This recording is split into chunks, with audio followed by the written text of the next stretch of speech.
In the frozen dawn of a Texas prairie, a woman crawls through thorns in a blood-soaked wedding dress, her back carved with the word worthless. But when a Comanche warrior finds her dying body, he doesn't see shame. He sees survival. This is the story of Lila Carter, who was thrown away like trash by the man who vowed to love her, only to discover that sometimes salvation comes from the hands you were taught to fear.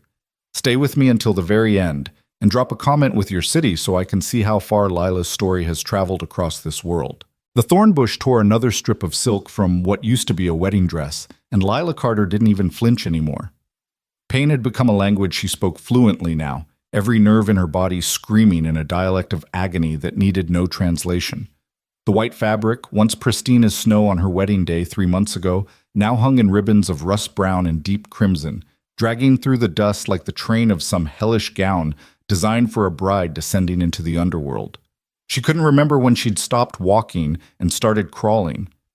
Somewhere between the moment Jacob and his brothers had thrown her from the wagon and the point where her legs simply refused to obey her anymore, the distinction had blurred into irrelevance. What mattered now was the mesquite tree she could see perhaps 100 yards ahead, its twisted branches promising shade, though whether she sought shelter from the merciless sun or simply a dignified place to die, she couldn't say. The Texas prairie stretched endlessly in every direction, a sea of buffalo grass and prickly pear that rolled toward horizons shimmering with heat even though dawn had barely broken. The sky above wore that particular shade of pale gray that comes just before sunrise, when the world holds its breath between darkness and light, and for a moment Lila wondered if she'd ever see the sun again. The thought didn't frighten her the way it should have. Her hands, torn and bleeding from dragging herself across ground studded with thorns and sharp stones, found purchase on a clump of prairie grass. She pulled. Her body moved forward perhaps 6 inches. She reached again. Another 6 inches. The mathematics of survival reduced a fraction so small they seem meaningless. Yet she continued because stopping felt too much like surrender, and somewhere in the shattered remnants of her spirit, a tiny flame still flickered with something that might have been defiance. The smell hit her before the sound did, that distinctive stench of death and decay that makes the stomach clench and the throat close.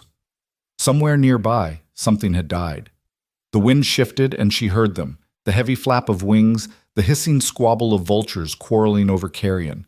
Her vision swam, darkening at the edges, and for a terrifying moment she wondered if the thing that had died was her, if she was already a ghost crawling through a landscape of memory.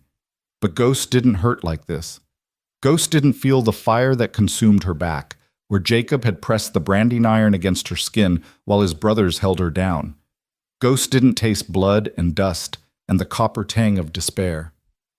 "Please," she whispered to the empty prairie, to the God who had abandoned her, to anyone or anything that might be listening. "Please just let it end." The universe, as it often does, answered, but not in the way she expected. The hoofbeats came as a distant thunder, rhythmic and growing louder, and Lila's remaining instincts screamed at her to hide. She rolled toward a cluster of prickly pear, ignoring the spines that bit into her flesh, adding new wounds to the catalog of injuries her body already bore. She pressed herself flat against the earth, her cheek against dirt that smelled of sage and ancient stone, and held her breath as the rider approached. Through the screen of cactus and grass, she could see him, a man on a paint horse, his dark hair long and unbound, wearing buckskin leggings and a shirt decorated with what looked like quill work. Everything she'd been taught since childhood, every sermon and warning and whispered horror story, compressed into a single word that her mind screamed even though her lips remained sealed: Comanche. Jacob's voice echoed in her memory. "They're devils, Lila. Savages who'll do things to a white woman that'd make your hair turn white. You ever see one, you pray for death before they touch you." She found herself doing exactly that, praying for death, but not for the reasons Jacob had intended. Let this warrior kill her quickly. Let it be a blade or a bullet, swift and merciful. Anything was better than crawling through this wilderness waiting for thirst or exposure or wild animals to claim her slowly. The horse stopped so close she could smell it. Horse sweat and leather and something else, something that smelled like cedar smoke and grass. The rider dismounted with practiced ease, his moccasins silent on the ground. She could see his legs now, the fringed buckskin decorated with beadwork, the way he moved with an economy of motion that spoke of perfect confidence in his body. He was tracking something. She could tell by the way he walked in a slow circle, head down, reading the ground the way she might read a book. He crouched, ran his fingers across the dirt, stood again. He was perhaps 15 feet away now, and if he looked in her direction, he would see her as clearly as she saw him. The wind shifted again, and the horse raised its head, ears pricked forward, nostrils flaring. It looked directly at her hiding place and snorted. The warrior turned, following the animal's gaze, and Lila found herself staring into a face that shattered every expectation she'd carried. He wasn't old, perhaps near 30, with features that struck her as impossibly handsome in a way that felt dangerous to notice. High cheekbones, strong jaw, eyes so dark they seemed black in the early light. But it was the expression in those eyes that made her breath catch. Not cruelty or violence or the savage hunger she'd been taught to fear, but curiosity, watchfulness, intelligence. He said something in a language she didn't understand, his voice low and steady, not threatening. When she couldn't respond, he took a step closer. Lila's hand scrabbled against the ground, searching for something, anything to use as a weapon. Her fingers closed around a rock the size of her fist. She dragged it toward her, knowing even as she did so that it was futile, that she was so weak she probably couldn't lift it, much less throw it with any force. "Please," she heard herself say, her voice a ruined croak that barely qualified as human speech. "Please, just make it quick." The warrior froze. His head tilted slightly, and she realized he'd understood her words, or at least understood that she'd spoken. He crouched down, lowering his center of gravity in a way that made him less threatening, though she noted with the clarity that comes from absolute helplessness that he could still reach her before she could move an inch. He spoke again, and this time she caught fragments that sounded almost like English, though heavily accented and shaped by a different tongue. "No harm," he said, or something like it. "No harm to you." She wanted to laugh at the absurdity of it. Here she lay dying in the thorns, her back carved with her husband's assessment of her worth, and this stranger promised no harm, as if there was anything left to harm. But laughter required breath she didn't have, energy that had fled her body along with too much blood. He moved closer, and now she could see his eyes more clearly. They weren't black after all, but a brown so deep it drank the light, and they were studying her with an intensity that made her feel simultaneously exposed and, impossibly, seen. Not as an object or a possession or a problem to be solved, but as a person. When was the last time someone had looked at her that way? Had anyone ever? "Water," he said, clearly this time, and made a drinking motion with his hand. "You need water, yes?" She tried to nod, but even that small movement sent spikes of agony through her neck and shoulders. The warrior, Kaya, though she wouldn't learn his name until later, seemed to understand. He rose and walked back to his horse, moving out of her limited field of vision. She heard him rummaging through something, the soft clink of items being moved, and then he returned carrying a water skin decorated with beadwork. He knelt beside her, maintaining that careful distance, and held up the water skin where she could see it. "I come closer now," he said, pronouncing each word with deliberate care. "To give water, not to hurt. You understand?" She managed a tiny sound that might have been agreement. What choice did she have? If he meant to kill her, at least she'd die with water on her lips instead of dust. Kaya moved to her side and gently, so gently it made her want to weep, slipped one arm beneath her shoulders and lifted her just enough that she could drink without choking. The water skin touched her cracked lips, and the first drop of water that hit her tongue felt like resurrection. She drank greedily, desperately, until he pulled the skin away. "Slow," he said. "Too fast, you sick. Small drinks. Yes?" He let her have 3 more small sips before he carefully lowered her back down. As he did, his hand brushed against her back, and she screamed, a raw animal sound that sent birds scattering from nearby bushes. Kaya jerked back, his eyes wide, and she saw something flash across his face that she couldn't name. He said something rapid in his own language, then seemed to force himself to calm. He moved around her carefully, and she realized he was trying to see her back. "No," she gasped, trying to curl in on herself. "Don't look. Please don't look." But he was already looking, and the expression that transformed his face made something in her chest crack open. It wasn't disgust or pity or morbid curiosity. It was rage, pure, cold, controlled fury that made the air around him seem to vibrate with barely contained violence. He spoke again in his language, words that sounded like curses even though she couldn't understand them. Then he forced his voice back to that careful, deliberate English. "Who did this? Who hurt you this way?" "My husband," she whispered, and saying it out loud made it real in a way it hadn't been before. "My husband and his brothers. They said I was worthless. They made sure everyone would know." She felt rather than saw him processing this information. When he spoke again, his voice had dropped even lower, vibrating with something that might have been a promise or a threat. "Husband does not hurt wife like this. This is not husband. This is monster." The word monster hung in the air between them, and Lila felt a laugh bubble up from some hysterical place inside her. Jacob, with his fine suits and his Bible and his position in San Antonio society, called this man savage. But it was Jacob who had held her down while his brothers took turns with the branding iron. Jacob who had thrown her from the wagon like garbage. Jacob who had told her that no one would believe her even if she survived to tell the tale. "I'm going to die out here," she said, and it was simply a statement of fact, delivered without emotion because she had no emotion left to give it. "That's what they wanted. That's what's going to happen." "No." Kaya said the word with such finality that it cut through the fog of resignation that had settled over her. "No, you will not die today. I will not permit it." "You can't stop it," she said. "You can't stop any of it. It's already done." He leaned closer, and she found herself looking into those deep eyes, seeing something there that she hadn't seen in any human face in so long she'd forgotten it existed. Hope, determination, the kind of absolute certainty that can move mountains or save dying women in the thorns. "I am Kaya," he said, "of the Penateca Comanche, and I am very good at stopping things that others think cannot be stopped. Now I will pick you up, and it will hurt, and you may scream or hit me or curse, and this is acceptable. But I will not leave you here to die. Do you understand?"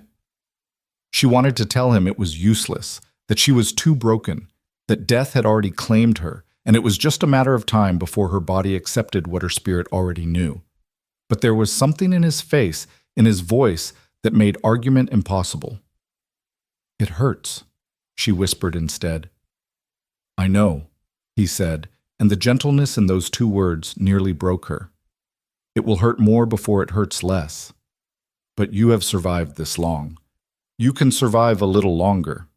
He moved then, positioning himself with clear expertise, and she realized he'd done this before. Carried injured people, assessed the best way to move someone in pain. His arm slid beneath her knees while the other supported her shoulders, carefully avoiding the wounded expanse of her back. "Ready?" he asked. She wasn't.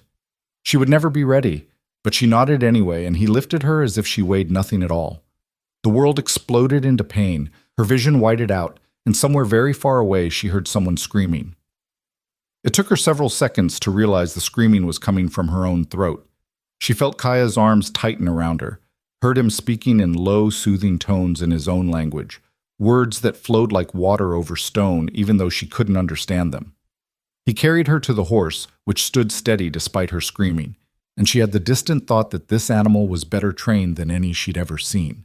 Kaya spoke to the horse, actually spoke to it like it was a person, and the paint lowered itself slightly, bending its front legs in a kind of bow that she'd never seen a horse perform before. "I will put you on Windrunner," Kaya said. "Then I will climb up behind you. You will lean against me, and I will hold you so you do not fall. The ride will not be long, but it will be painful, you understand?" She managed a tiny nod, though consciousness was starting to slip away again, darkness creeping in from the edges of her vision like floodwater. Kaya lifted her onto the horse with movements so careful and precise they must have been choreographed. She felt the solid warmth of the animal beneath her, felt Kaya swing up behind her with athletic grace, felt his arms come around her to hold the reins while simultaneously keeping her upright. "Lean back," he said softly. "I have you. You cannot fall." She let herself fall back against his chest, feeling the solid warmth of him, the steady rhythm of his breathing. His arms formed a cage around her that felt nothing like a trap and everything like safety, and that couldn't be right. That went against everything she'd been taught. But she was so tired, and it hurt so much, and she just wanted to rest. "Where are you taking me?" she managed to ask as the horse began to move, its gait so smooth it barely jostled her at all. "To my camp," Kaya said. "To the healers, to safety." "They'll come looking for me," she whispered. "Jacob will come. He'll say you kidnapped me. He'll bring men with guns." She felt Kaya's chest rumble with something that wasn't quite a laugh. "Let them come," he said. "We have been dealing with men like your Jacob for many years. We know how to send them home with their tails between their legs like beaten dogs." Despite everything, the pain, the fear, the certainty that she was hallucinating this entire impossible scenario, Lila felt the corner of her mouth twitch in something that might have been a smile. "Why are you helping me?" she asked as the prairie rolled by beneath them, the sun finally cresting the horizon in a blaze of gold and pink that hurt to look at. Kaya was quiet for a long moment, and when he finally spoke, his voice carried a weight that suggested the answer was more complicated than the question. "Because I am not the savage you were taught to fear, Sad," he said. "Because, in my culture, we do not throw away women like broken tools. Because my mother was left to die once by white men who thought her life worthless, and a Mexican trader found her and brought her to safety, and that is why I am alive today." He paused, and she felt his arms tighten almost imperceptibly around her. "And because when I saw you in those thorns, still fighting to live despite everything that had been done to you, I saw the kind of strength that deserves to be honored, not abandoned." Tears tracked down Lila's cheeks, cutting paths through the dust and blood. She couldn't remember the last time she'd cried. Not in the wagon, not when they'd branded her, not through any of it. But this simple act of kindness from a stranger she'd been taught to fear cracked something open inside her chest, and the tears came like rain after drought. "I'm going to get your shirt wet," she mumbled, trying for humor and failing miserably. "Shirt's dry," Kaya said simply. "Tears are water for the soul. Let them come." The ride seemed to last both forever and no time at all. Pain turned the world into a fever dream where the sky bled into the earth and the sound of hoofbeats became her heartbeat. She drifted in and out of consciousness, surfacing occasionally to find herself still held securely, still moving across the prairie, still somehow inexplicably alive. At some point, the landscape began to change. She became aware of trees, real trees, not just the scattered mesquite and scrub oak, but cottonwoods and willows that spoke of water. The sound of the horse's hooves changed too, going from the soft thud of grass to something harder, and she realized they were crossing stone. "Almost there," Kaya said, his voice close to her ear. "Stay with me a little longer." She tried to focus, forcing her eyes to open when they wanted to stay closed. Through the haze of pain and exhaustion, she saw what looked like a small valley nestled between low hills, a creek winding through its center. And along the creek, she saw them. Hide lodges rising like organic sculptures from the earth, smoke rising from cooking fires, horses grazing in makeshift corrals, and people, dozens of people, going about the business of life. A Comanche camp. She was being taken to a Comanche camp. Every horror story she'd ever heard came rushing back. The warnings from the pulpit about savages who scalped their victims alive. The whispered tales women shared about tortures too terrible to speak aloud in decent company. The drawings in newspapers of fearsome warriors standing over mutilated bodies. She must have stiffened because Kaya's voice came again, calm and steady. "Breathe," he said. "No one will hurt you here. You are under my protection, and my word is law in this camp. Do you understand?" Before she could answer, a voice called out in that flowing language she couldn't understand, and Kaya called back. Within seconds, they were surrounded by people, men, women, children, all staring at her with expressions ranging from curiosity to concern to something that looked almost like recognition. An older woman pushed through the crowd, her hair more silver than black, her face a map of wrinkles that somehow added to rather than detracted from her beauty. She wore a dress decorated with more quillwork and beadwork than Lila had ever seen, and she moved with an authority that made it clear this was a person of importance. The woman looked at Lila, then at Kaya, then back to Lila. She said something rapid and sharp, and Kaya responded in kind. The conversation went back and forth for several exchanges, and Lila caught the older woman gesturing at her, at the blood staining her dress, at her back, though she couldn't see it. Finally, the older woman sighed and nodded. She turned to Kaya and spoke in careful English, heavily accented but clear. "You bring another broken bird to my door, grandson. One day you will learn that not everything that falls from the nest can learn to fly again. And one day you will learn to stop fighting me when I bring them anyway, grandmother," Kaya replied, and despite the serious words, there was affection in his voice.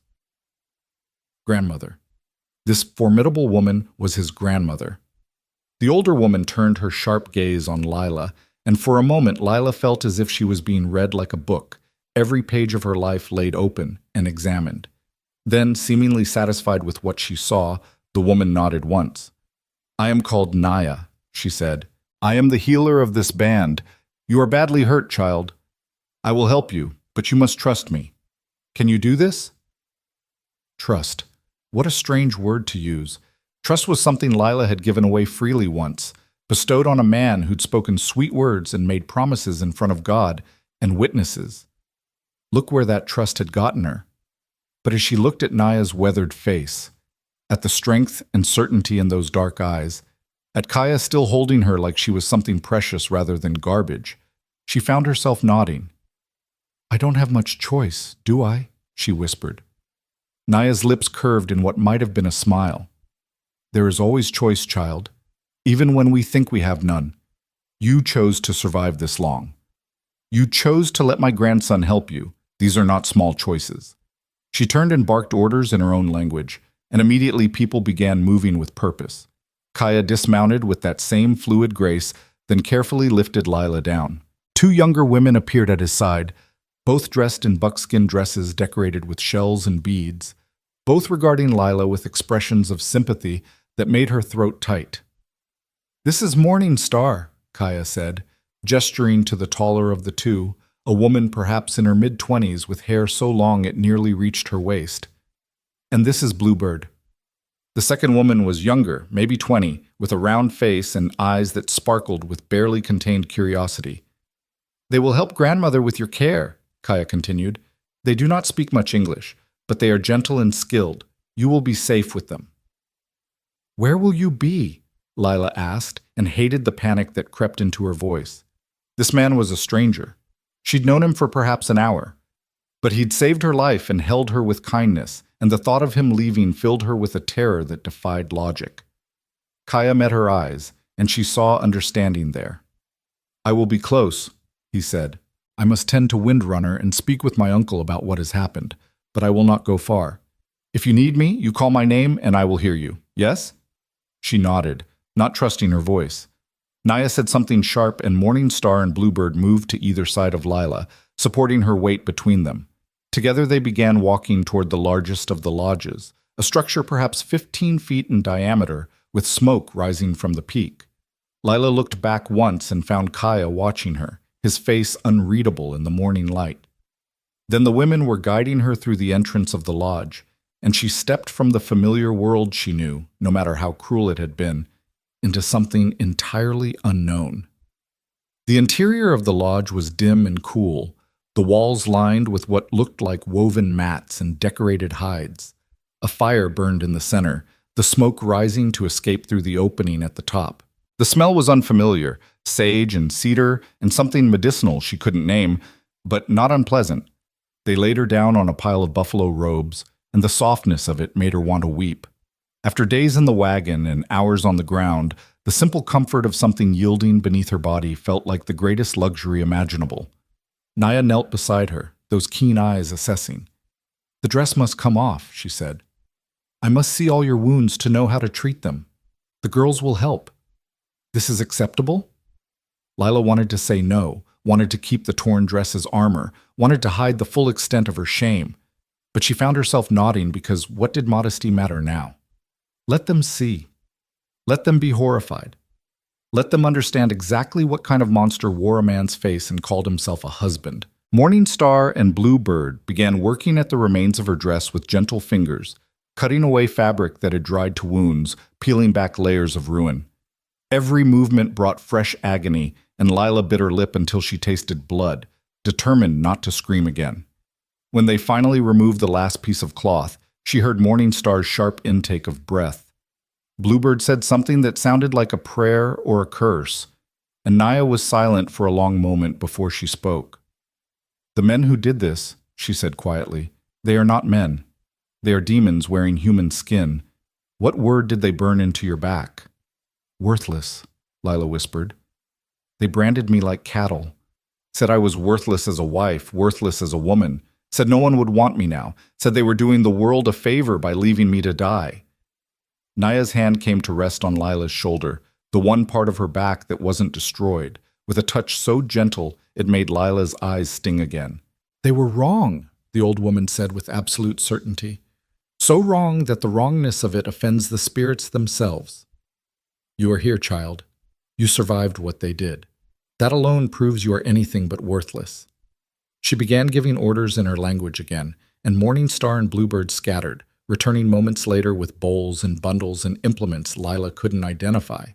Naya began mixing something in a bowl, crushing leaves and roots with practiced efficiency, adding water until it formed a paste. "This will hurt at first," Naya warned, "but then it will numb the pain and help the wounds heal clean. You must be strong a little longer. Can you do this?" Lila nodded, bracing herself. She'd survived the branding. She'd survived being thrown from the wagon. She'd survived crawling through the thorns. She could survive this too. When the paste touched her back, white-hot agony exploded through her body. She screamed, couldn't help it, and felt hands holding her down, heard voices speaking in soothing tones she couldn't understand. But Naya was right. After the initial fire came a blessed coolness, a numbing that spread across her ravaged skin like mercy itself. "Good," Naya said. "Good, child. The worst is over." But Lila knew that wasn't true. The worst wasn't over. The worst might never be over. Because even if her body healed, even if the wounds closed and the scars faded, how did you heal from knowing that the man who vowed to love and honor you saw you as worth less than the cattle he branded? How did you come back from being thrown away like garbage? She felt consciousness slipping away again, exhaustion and pain and the medicine all conspiring to drag her down into darkness. As she fell, she heard Naya speaking, the words echoing like they came from very far away. "Sleep now, little one. Sleep and heal. You are safe here. You are valued here. And when you wake, we will teach you something your demons never wanted you to know. That a woman's worth cannot be measured by the men who fail her, only by the strength she carries inside herself." Darkness rose like a tide, and Lila let it take her, surrendering to sleep with the smell of sage in her nostrils and the warmth of the lodge surrounding her like an embrace.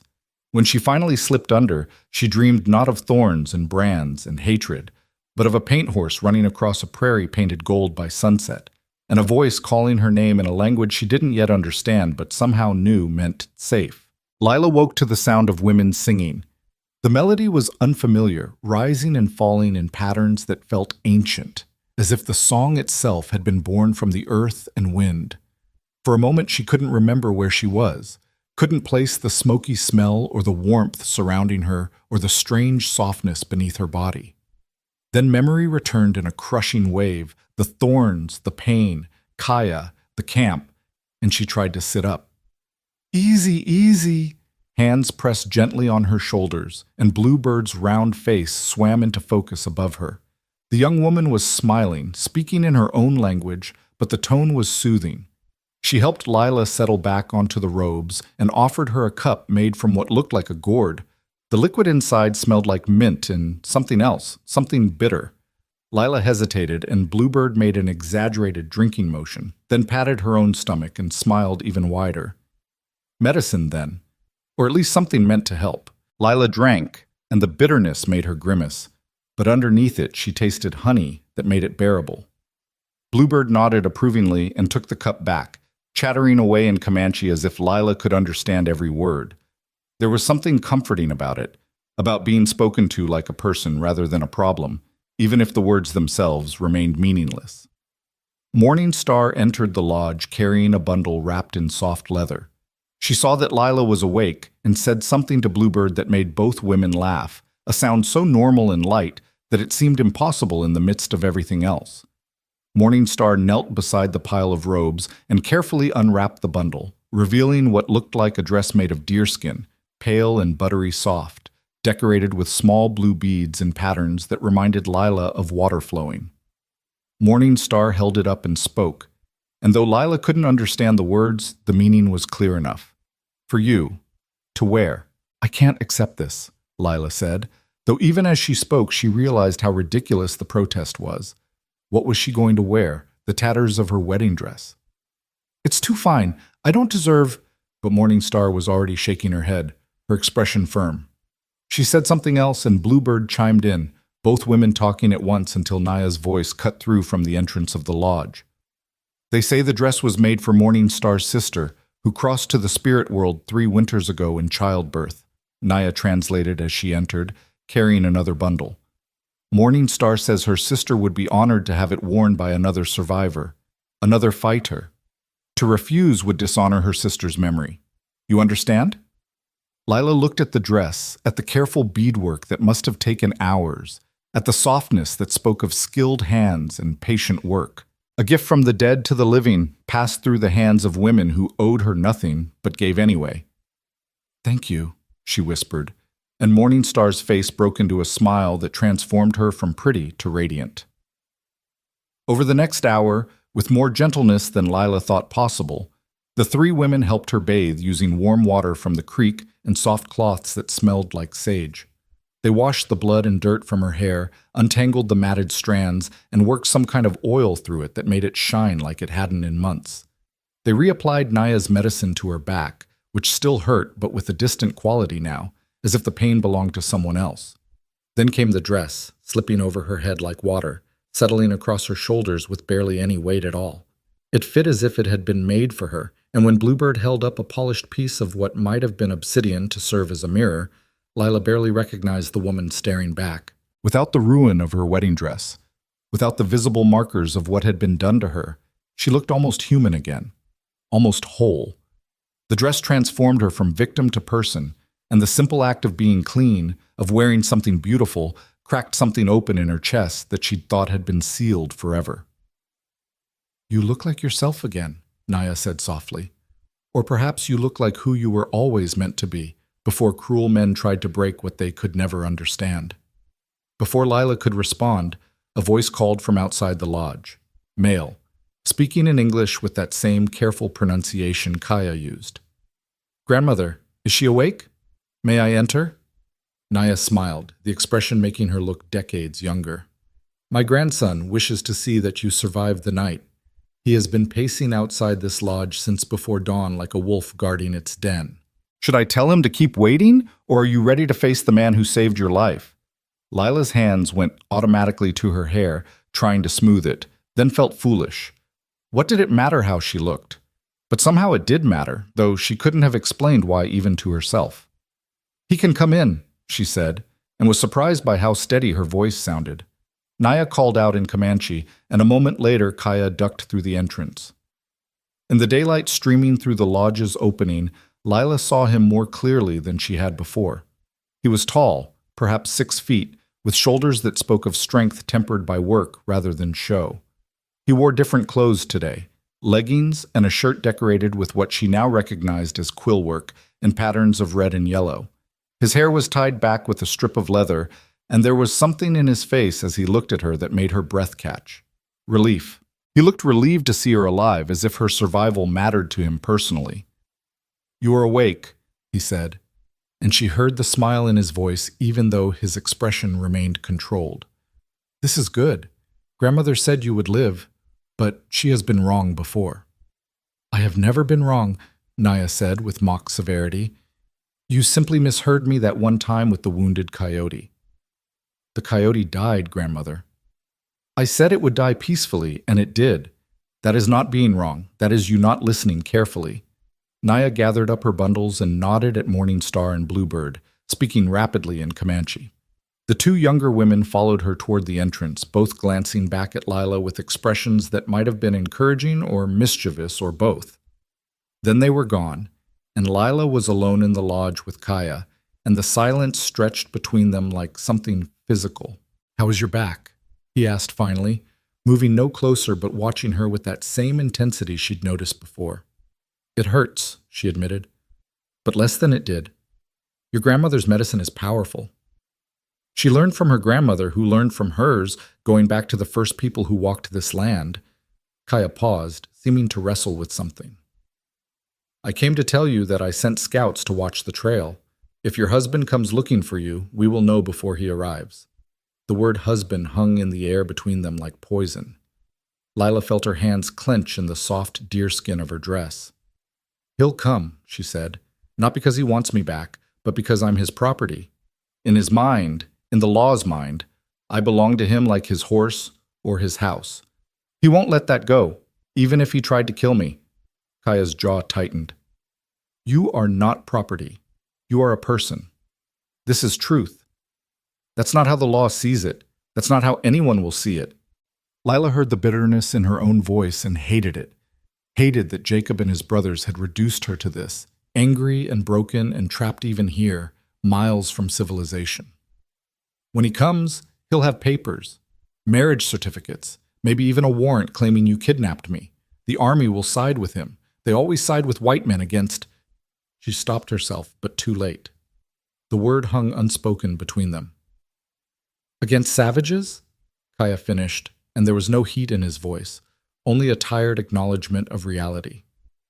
"You were taught to fear us, to see us as animals.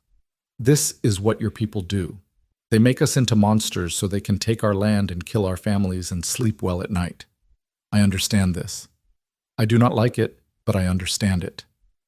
"I'm sorry," Lila whispered. I don't think you're monsters. Not after what you've done for me. But they will. Jacob will. And he has the law on his side." Kaya moved then, crossing the lodge to sit near her but not too close, respecting the distance even as he leaned forward with his forearms resting on his knees. "Let me tell you a story," he said. "When I was 16 winters old, the Texas Rangers came to our winter camp. They had papers too, papers that said we were on land that belonged to white ranchers, even though our people had lived on that land since before white men knew this country existed. They killed my father and 2 of my uncles. They took the women and children prisoner, planning to move us to a reservation." His voice remained steady, but Lila could see the tension in his shoulders, the way his hands clenched and released as he spoke. "My mother was one of those women. I watched them tie her hands and put her on a wagon with my little sister. I was hiding in the rocks. My father had told me to run and hide, and like a coward, I did." He paused, and when he continued, his voice was softer. "A Mexican trader named Rodrigo was traveling with the Rangers, selling supplies. He saw my mother, saw how roughly they treated her, and he did something I still do not fully understand. He bought her and my sister from the Rangers, paid actual money for them like they were goods. Then he took them away from the soldiers and brought them to a friendly Comanche band 2 days' ride away. He freed them. He saved them."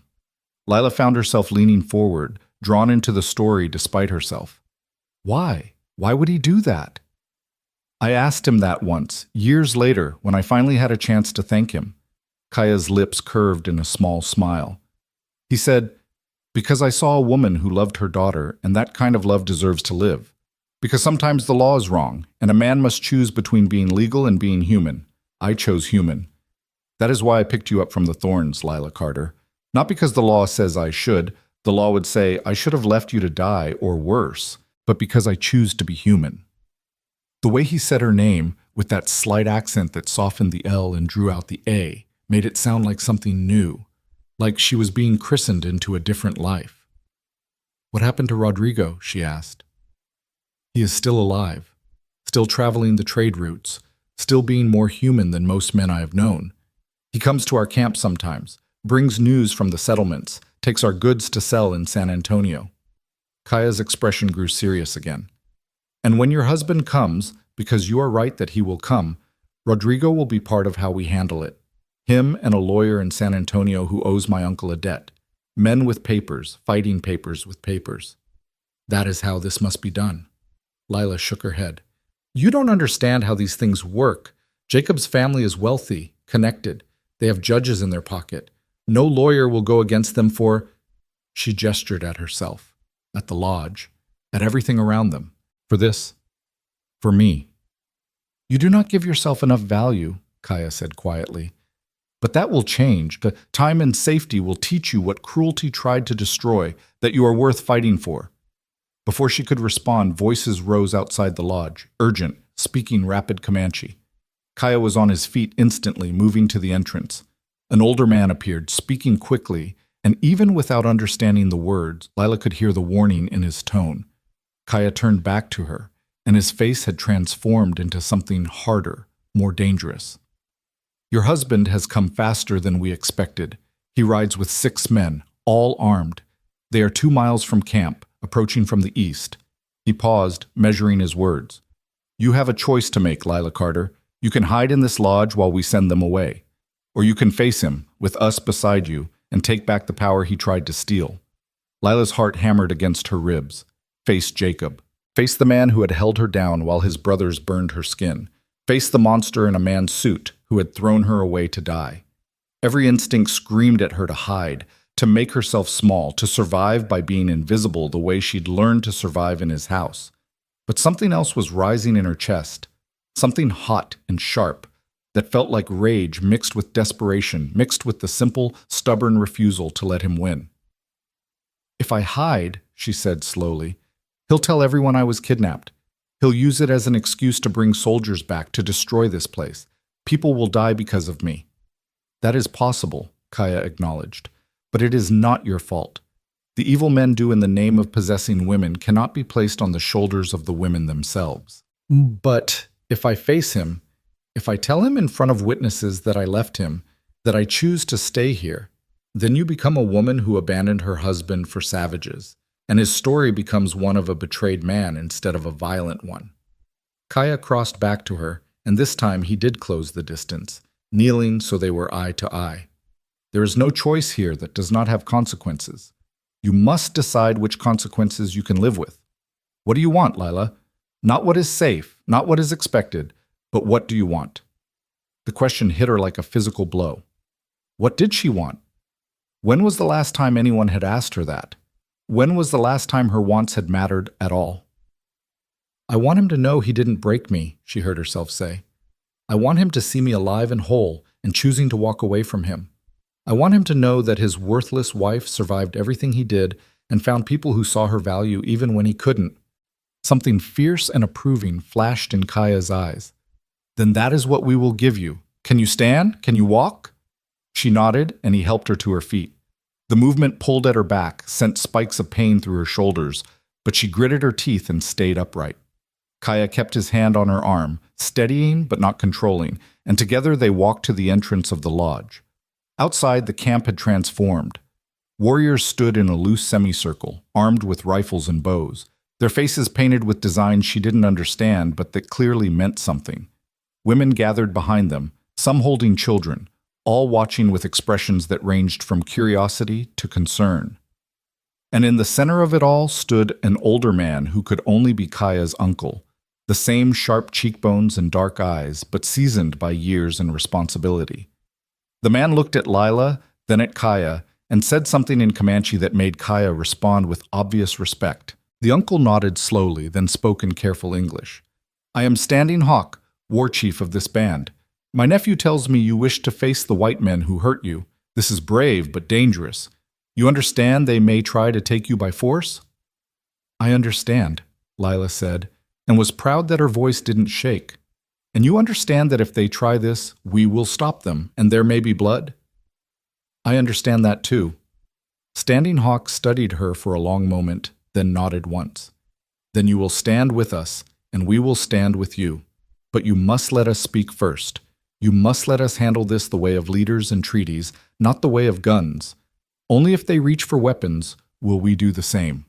This is acceptable? Yes. Good. Standing Hawk turned and barked orders, and warriors moved into position, visible but not aggressive, armed but not aiming. A delegation, not an ambush. Naya appeared at Lila's other side, pressing something into her hand. Lila looked down and saw a knife in a beaded sheath, small but wickedly sharp.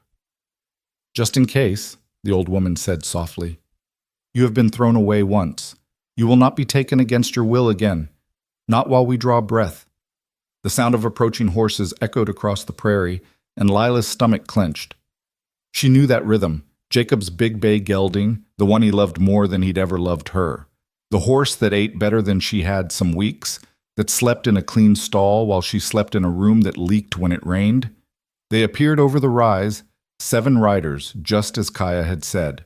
Jacob at the front on his bay, his brothers Samuel and Thomas flanking him, and 4 other men Lila recognized as ranch hands from the Carter property. All of them were armed with rifles. All of them were scanning the camp with expressions that mixed fear and aggression in equal measure. Jacob's eyes found her almost immediately, standing there between Kaya and Naya in her deerskin dress, her hair clean and loose around her shoulders, alive when she should have been dead. His face went through several expressions in rapid succession: shock, relief, rage, and something else she couldn't name. "Lila," his voice cracked across the space between them like a whip. "Thank God, I've been searching for days. These savages kidnapped you, but don't worry, we're here to bring you home." The lie was so smooth, so practiced, that for a moment Lila almost believed it herself. This was the Jacob who spoke in church, who smiled at neighbors, who presented the face of a respectable businessman to the world. Not the Jacob who held a branding iron or threw his wife from a moving wagon. Standing Hawk stepped forward, his hand raised in a gesture that was clearly meant to be peaceful. "I am Standing Hawk. The woman came to us wounded and dying. We gave her shelter and healing. No one has kidnapped anyone." "You expect me to believe that?"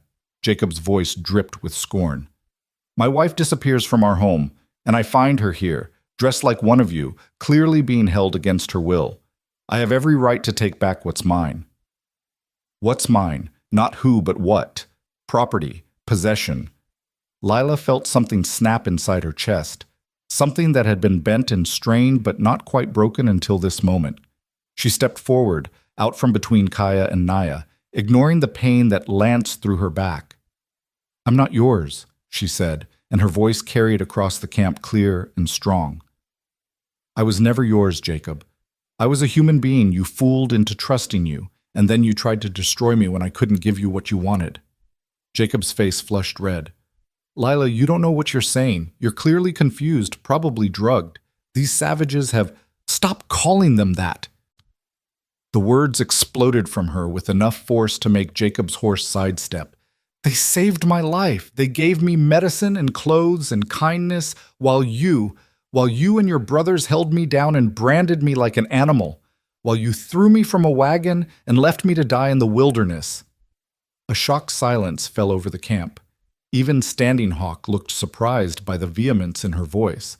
But Lila wasn't done, couldn't be done, because 3 months of silence and swallowed words were pouring out of her like floodwater. "You want to know what happened, Jacob? You want to tell everyone how you're the victim here?" She reached back and with Naya's help, pulled the dress down just enough to expose the top of the brand on her shoulder. "You did this. You and Samuel and Thomas. You burned your verdict into my skin because I couldn't give you a son, because I had the audacity to be barren, as if that was somehow a choice I made instead of just biology. And when even that wasn't enough to satisfy your cruelty, you threw me away." Jacob's jaw worked, but no sound came out. His brothers looked at each other uncomfortably.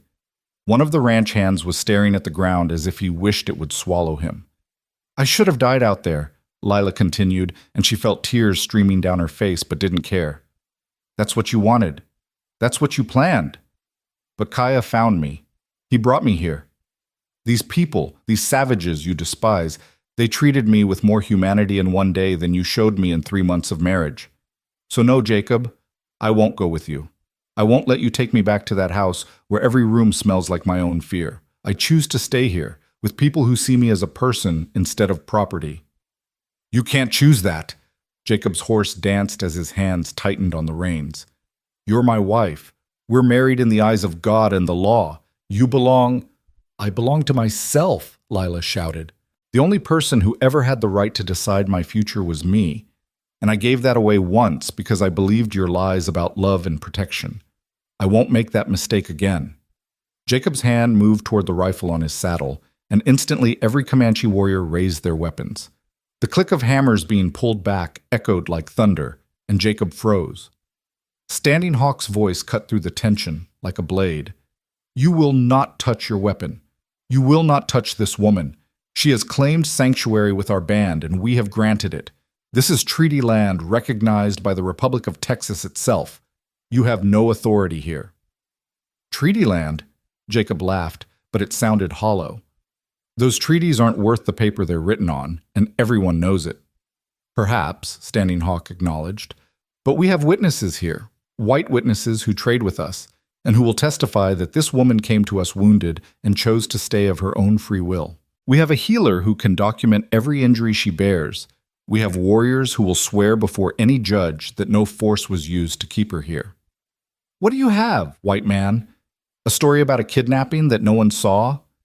A wife who publicly refuses you? Go ahead, try to take her. But know that if you do, the blood will be on your hands, and there are men in San Antonio who would be very interested in hearing the full story of how your wife came to be branded and abandoned. Jacob's face had gone from red to pale. His eyes darted between Lila and Standing Hawk and the circle of armed warriors. She could see him calculating, weighing his options, trying to find a way to win. This isn't over, he said finally, his voice low and threatening. I'll be back with the army. I'll have papers. You'll do what you must, Standing Hawk interrupted, and we will be ready. But understand this. If you return with soldiers, you return with an army to capture one woman who has publicly refused you. You return looking like a man so weak he needs guns to control his wife. Is that the story you want spread across San Antonio? The story of Jacob Carter, who couldn't keep a woman even when the law said she belonged to him? The shot landed. Lila could see it in the way Jacob's hands tightened on his reins, in the way his brothers suddenly found the horizon very interesting. Pride and reputation were everything to men like Jacob. The thought of being mocked, of being seen as weak, was almost worse than the thought of losing her. Keep her then, Jacob spat, and the venom in his voice made something cold settle in Lila's stomach. Keep the barren bitch. She's worthless anyway, just like I told her. You'll figure that out soon enough.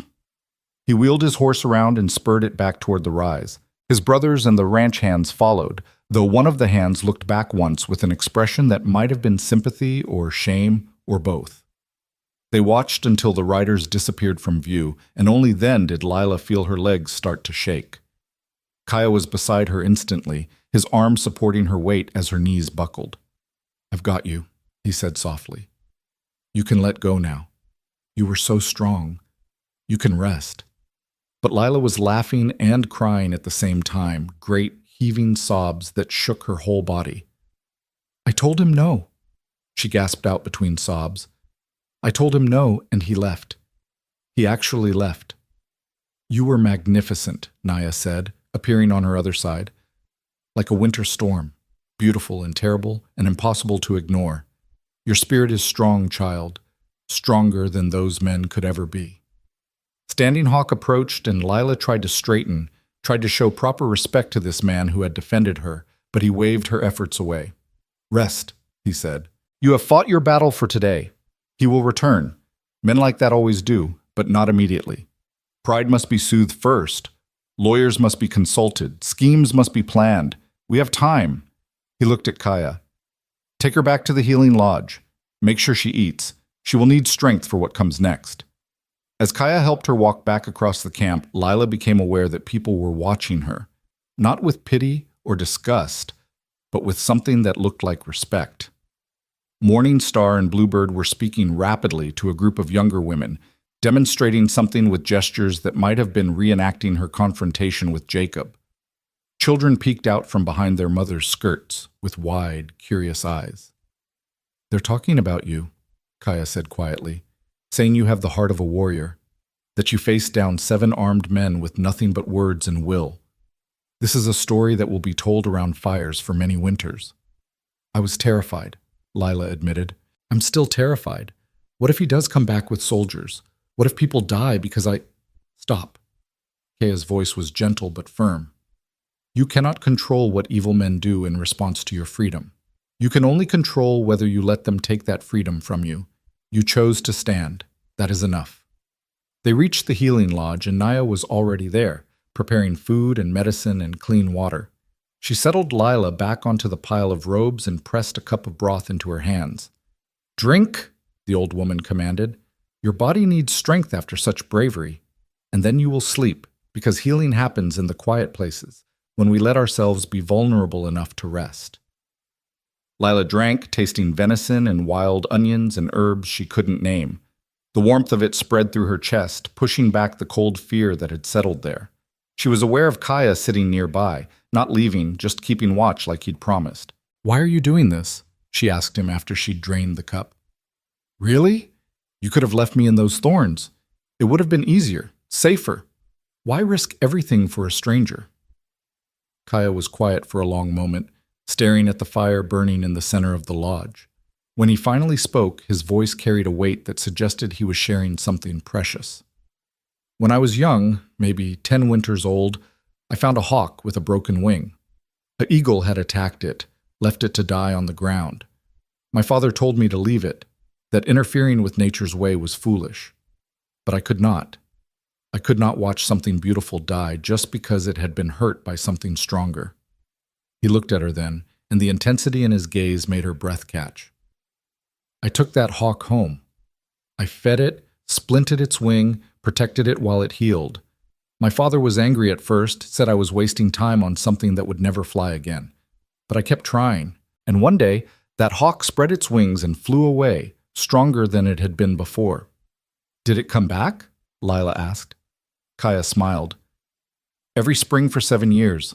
It would land on the lodge poles and call to me, bringing me feathers as gifts. My father said I had been blessed by the hawk spirit for my kindness, but I think the hawk was just grateful to be given a chance to fly again." He paused. "That is why I picked you up, Lila Carter. Because I saw someone beautiful who had been broken by something stronger, and I could not leave you to die. And because I believe that given the chance, you will fly again too." The words settled over her like a blanket, warm and protective. She wanted to say something profound, something that matched the gift he'd given her, but exhaustion was dragging at her bones. "Thank you," she whispered finally. "For everything. For seeing me." "Rest now," Kaya said. "I will keep watch. You are safe." And despite everything, despite Jacob and the threat of his return, despite the uncertainty of her future, despite the scars on her back and the wounds in her soul, Lila believed him. She let her eyes close, let sleep rise up to claim her, and for the first time in longer than she could remember, she slept without nightmares. She didn't see Kaya watching over her through the night, or Naya checking her bandages with practiced hands, or the way the camp settled into protective vigilance around the healing lodge. She didn't see Standing Hawk posting extra guards or Morning Star and Bluebird weaving protective charms to hang above her sleeping form. She was simply held in safety, cocooned in the care of people who had chosen to value her when the world had tried to throw her away. And somewhere in the depths of that healing sleep, in a place beyond words or conscious thought, a tiny seed of hope took root in the burned and broken soil of her heart and began, just barely, to grow. The days that followed blurred together in a rhythm Lila had never known existed, soft and purposeful, built around the rising and setting of the sun rather than the demands of angry men. She woke each morning to the sound of the camp stirring to life, to the smell of cooking fires and the distant whinny of horses. And each morning the weight on her chest felt fractionally lighter. Naya changed her bandages twice daily, applying fresh medicine that smelled of yarrow and sage. The old woman's hands were never rough, never impatient, and she hummed while she worked, old songs that seemed to carry healing in their very notes. On the 5th day, when she peeled back the wrappings, she made a satisfied sound in her throat. "Good," she said, more to herself than to Lila. "Very good. The skin is closing clean, no infection. The spirits are kind to you, child. In another moon, the worst will be over." "Will the scars fade?" Lila asked, then immediately felt foolish for caring. What did it matter what her back looked like? Who would ever see it but her? But Naya didn't dismiss the question. She simply continued her work, her gnarled fingers gentle as they spread the medicine. "Some, yes. Some, no. Scars are not only marks of pain, you understand. They are also marks of survival. They say, 'I was wounded here, but I did not die.' There is honor in that. Jacob wanted them to say I was worthless. Then Jacob is a fool who does not understand what words truly mean. Naya secured fresh bandages across Lila's back. Worthless is a word for broken tools, for things that serve no purpose. You are not a thing. You are a woman who crawled through thorns when she could have laid down and died. You are a woman who faced 7 armed men and did not blink. These are not the actions of something worthless. These are the actions of someone discovering her own strength. Morning Star arrived then, carrying a wooden bowl filled with what looked like berries mixed with pemmican. She offered it to Lila with a shy smile and said something in Comanche that made Naya laugh. "She says you need to eat more," Naya translated. "She says you are too thin, like a bird in winter, and how can you fight if you have no strength in your body?" Lila took the bowl, surprised by how hungry she actually was. "Tell her thank you. Tell her she's been very kind to a stranger." Naya relayed the message, and Morning Star's response was immediate and emphatic, her hands moving in gestures as she spoke. Naya's expression softened as she listened. "She says you are not a stranger anymore. She says when you stood up to those white men, when you refused to let them take you, you became her sister. She says any woman brave enough to choose freedom over safety deserves to be protected by other women." Naya paused, studying Lila's face. "In our way, family is not always blood. Sometimes it is choice. Morning Star has chosen you as sister. This is a great honor." Something hot pressed behind Lila's eyes. She looked at Morning Star, at this woman who had bathed her wounds and given her clothes, and sat with her through the worst moments, and felt something crack open in her chest. "Tell her," Lila's voice broke. "Tell her I would be honored to call her sister." Morning Star's face transformed with joy when Naya translated. She reached out and took Lila's hand, squeezing it gently, then spoke again in rapid Comanche. "She says tomorrow you will begin learning our ways," Naya said. "If you are to stay with us, you must learn how to live with us. She will teach you to prepare food, to work leather, to understand the plants that heal and the ones that harm. Bluebird will teach you our language. It is settled." "I don't know how long I'll stay," Lila said quietly. "Jacob might come back with lawyers or soldiers or—" "Then you will deal with that when it happens," Naya interrupted. "But today you are here and tomorrow you will be here, and that is enough. The future is smoke. You cannot hold it in your hands. Learn to live in the moment you have, child, or you will spend your whole life running from ghosts." The words settled over Lila like a benediction, and she found herself nodding. What else could she do? Where else could she go? San Antonio held nothing for her but shame and judgment. Jacob's house was a prison she'd rather die than return to.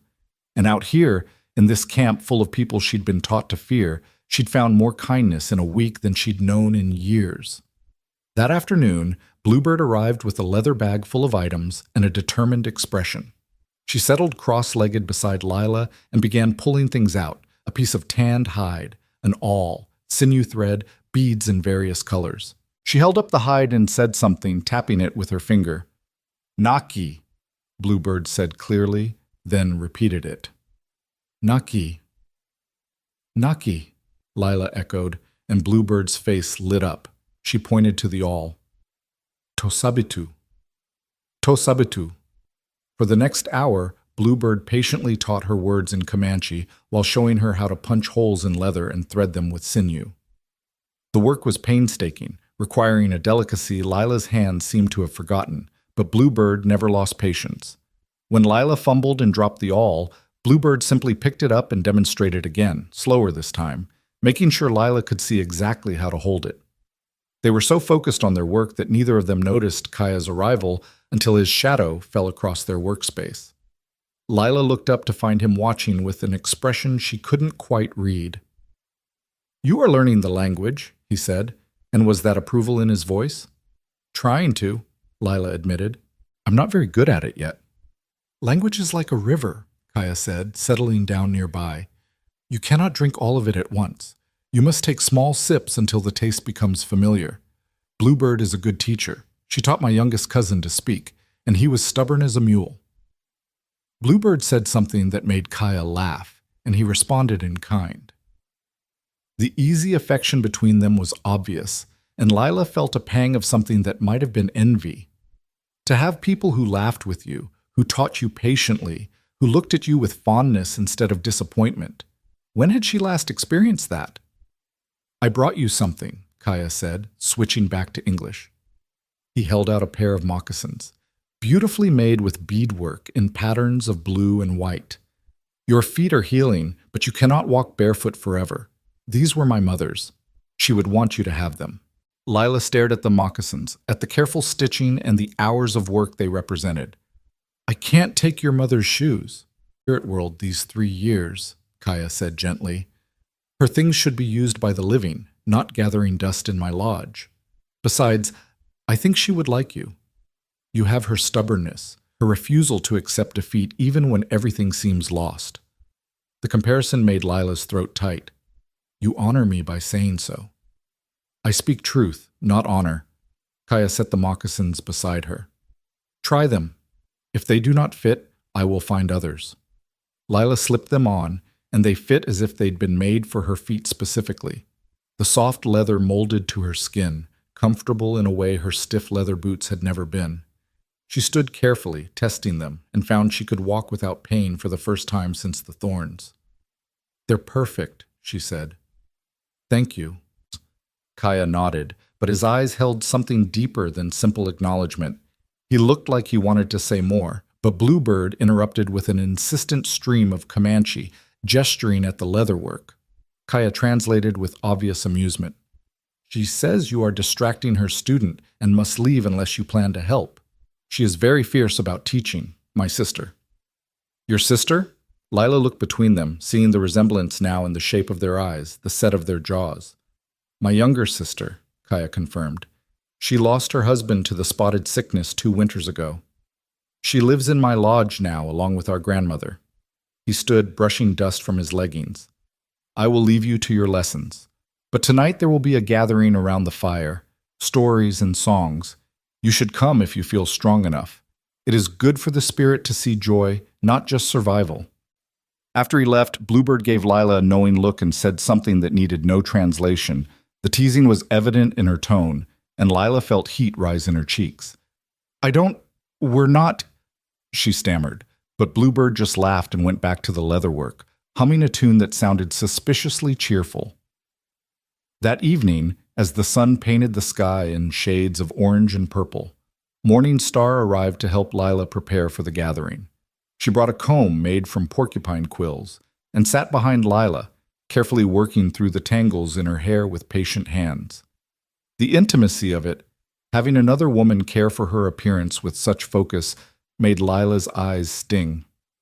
My mother used to do this, she said softly, not sure if Morning Star could understand, but needing to say it anyway. Before she died, she'd brush my hair every night and tell me stories about when she was young. I'd forgotten how much I missed it. Morning Star responded in Comanche, her voice gentle, and though Lila couldn't understand the words, she understood the tone. Comfort, understanding, shared grief for mothers lost. When Morning Star finished, she produced a small mirror, actual glass, probably traded from white settlements, and held it up. Lila barely recognized the woman looking back. Her hair shone, neatly braided with small blue beads woven through. Her face had regained some color. The deerskin dress fit her like it belonged there. She looked almost beautiful, or at least she looked like someone who might become beautiful again, with time. They walked together to the center of camp, where a large fire had been built, and people were already gathering. Children ran between the lodges, laughing and playing games that needed no translation. Warriors sat in clusters, some cleaning weapons, others simply talking in low voices. Women worked on various tasks, sewing, weaving, preparing food, their hands never idle even as they socialized. Naya waved them over to a spot near the fire, and Lila settled onto the buffalo robe that had been laid out. Morning Star sat beside her, and soon Bluebird joined them, bringing wooden bowls filled with some kind of stew that smelled incredible. Eat, Naya commanded, handing Lila a bowl and a carved wooden spoon. You need strength, and my daughter makes the best buffalo stew in 3 bands. Lila looked at Morning Star with surprise. Your daughter? I birthed her from my body, yes, Naya said with obvious pride. Though some days I wonder if the spirits switched my sweet baby for a stubborn wildcat when I was not looking. She gets her fierce heart from her father, who was a great warrior. Morningstar said something that made Naya swat at her playfully, and both women laughed. The easy affection between them made Lila's chest ache with something that felt like longing mixed with grief. Her own mother had died when Lila was 16, and her father had been distant even before that, more interested in his ledgers than his daughter. She'd never had this warmth, this belonging, this sense of being woven into a family rather than just occupying space in it. As darkness fell and the fire grew brighter, the gathering took on a different character. An old man with a drum began to play, the rhythm steady as a heartbeat, and several people began to sing. The melody was haunting, rising and falling in patterns that seemed to echo the landscape itself, the roll of prairies, the curve of rivers, the cry of hawks overhead.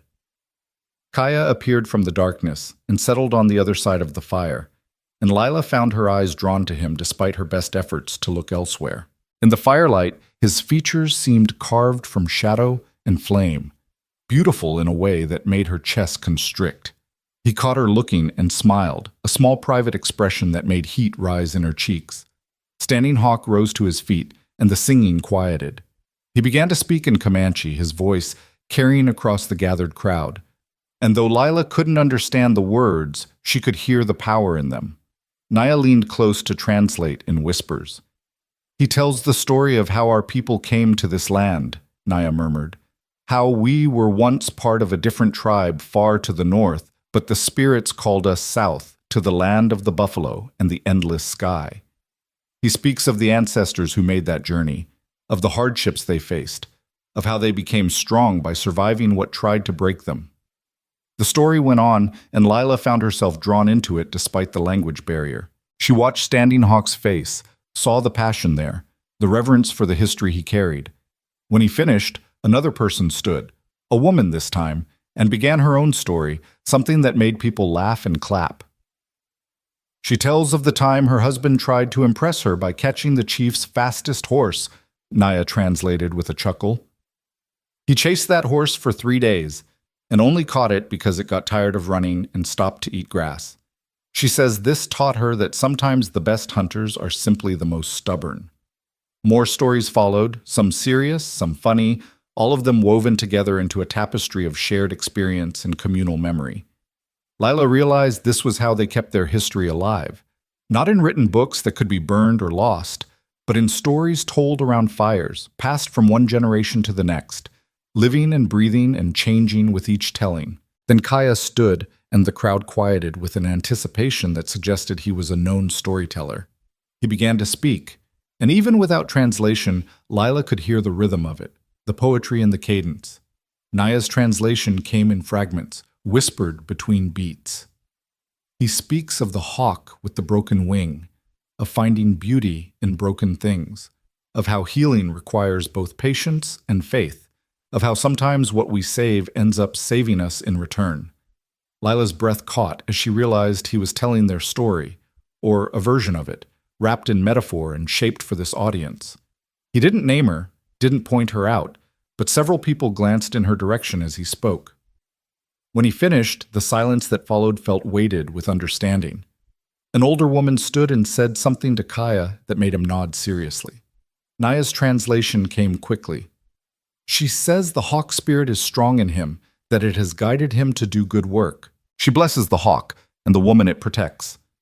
Naya squeezed Lila's hand. That is White Dove. She is our spiritual leader. Her blessing is not given lightly. As the night wore on and more stories were told, Lila felt something shifting inside her. These people, these supposed savages, had more humanity in their smallest gestures than Jacob's entire family possessed in their bodies. They cared for each other, celebrated each other, held each other up in times of trouble. They made space for a broken white woman without demanding she earn her place. They simply gave because giving was what people did for each other. The gathering continued late into the night, but eventually Naya noticed Lila swaying with exhaustion. She stood, pulling Lila up with her. "Enough for your first night," the old woman said. "Your body needs rest more than your spirit needs stories. Come. Morningstar will walk you back to the healing lodge." But before they could leave, Kaya appeared at Lila's side. "I will walk with her," he said to Naya. "You should stay and hear Thundercloud's story about the time he accidentally courted the wrong sister. It is very funny." Naya gave him a look that suggested she knew exactly what he was doing, but she nodded and shooed them away with her hands. "Go then. But remember, grandson, a woman healing from wounds needs gentle treatment. Do not rush what must unfold in its own time." Kaya's ears reddened slightly, but he simply offered Lila his arm. She took it, grateful for the support as her tired legs carried her away from the fire's warmth. They walked in silence for a moment, the sounds of the gathering fading behind them. The night was clear, stars scattered across the sky in such profusion that they seemed to touch the earth itself. A cool breeze carried the scent of sage and distant water. "Your story," Lila said finally, "about the hawk. Was that—" "It was," Kaya confirmed. "Though I did not name you, everyone understood. It is our way to share experiences without exposing those who might not wish to be exposed. The lesson is learned, but privacy is respected." What did White Dove's blessing mean? Naya said it wasn't given lightly.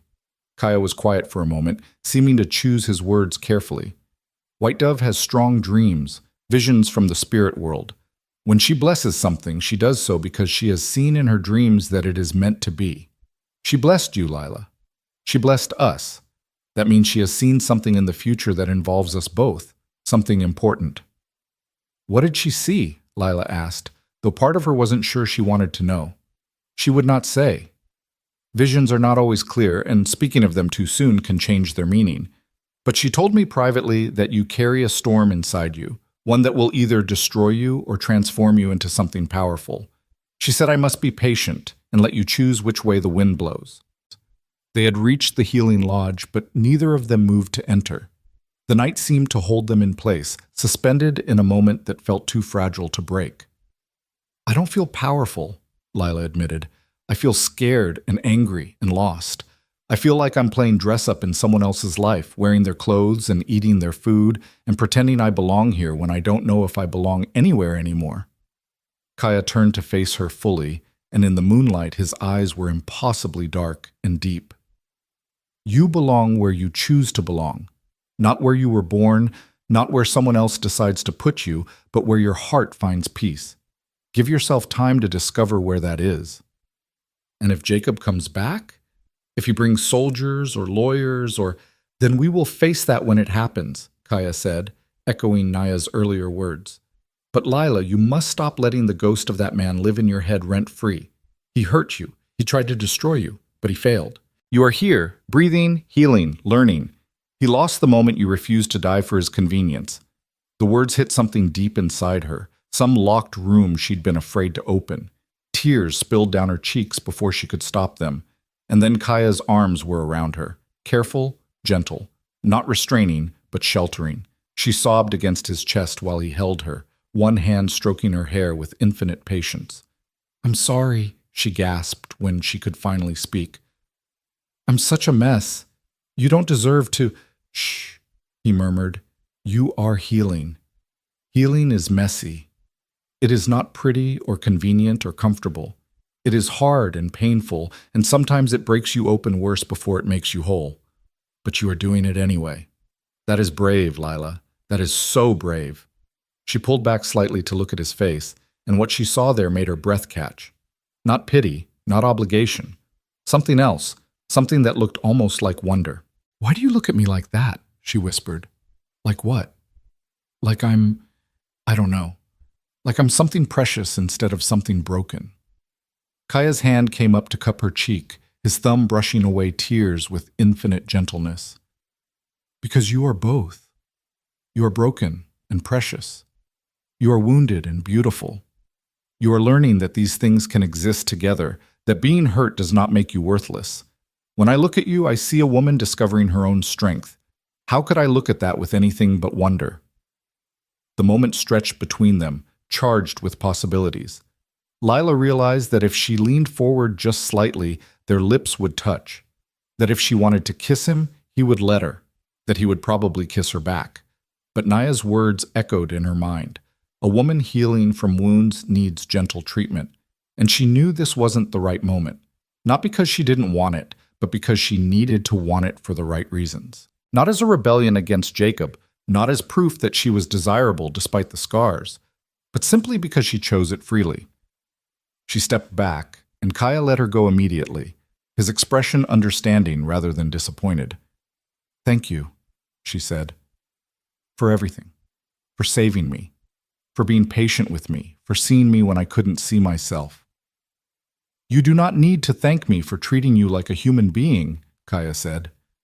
"That should be the baseline, not the exception. Now go inside and rest. Tomorrow morning Star will work you hard. She takes teaching very seriously, and you will need all your strength." Lila nodded and turned toward the lodge entrance, but she looked back once and found him still watching her, a slight smile on his face. "Kaya?" she called softly. "Yes?" "I'm glad it was you. I'm glad you were the one who found me in the thorns." His smile widened. "So am I, Lila. So am I." She ducked inside the lodge, her heart beating faster than it should, and settled onto the pile of robes. Through the lodge walls she could hear the distant sounds of the gathering still going on, the drum and voices blending into a song that felt like home, even though she'd only been here a week. Sleep came easier that night, and with it dreams not of brands and cruelty, but of hawks soaring above endless prairies, calling to each other in voices that sounded like freedom. The next morning began before dawn with Morning Star shaking her shoulder gently. The older woman said something in Comanche that Lila was beginning to recognize as "wake up," and handed her a piece of pemmican wrapped in leaves. "Eat quickly," Morning Star said in halting English. "Much work today. You learn." Lila ate as she dressed, still marveling at the softness of the deerskin against her healing skin. Morning Star waited patiently, then led her out into the cool pre-dawn air where several other women were already gathering. Bluebird appeared with that leather bag again, this time accompanied by an older woman Lila recognized from the gathering. Morning Star gestured to her and spoke. "Grandmother," Bluebird said in English, then rattled off something in Comanche. The older woman nodded and studied Lila with sharp eyes. What followed was an intensive education unlike anything Lila had experienced. The women led her to the creek where they showed her which plants could be eaten and which would make you sick. They demonstrated how to identify tracks left by different animals, how to read weather in the clouds, how to find water when none seemed available. Morning Star showed her how to prepare hides, scraping away the flesh and hair with a tool made from a sharpened bone, working the skin until it became supple as cloth. It was hard work, harder than anything Lila had done in Jacob's house, where her duties had been limited to cooking and cleaning and trying to become invisible when his temper rose. Her hands cramped and her back ached, and several times she wanted to give up. But every time she faltered, one of the women would demonstrate again, patient and encouraging, and Lila would try once more. At midday they stopped to eat and rest, settling in the shade of cottonwood trees while children played in the creek nearby.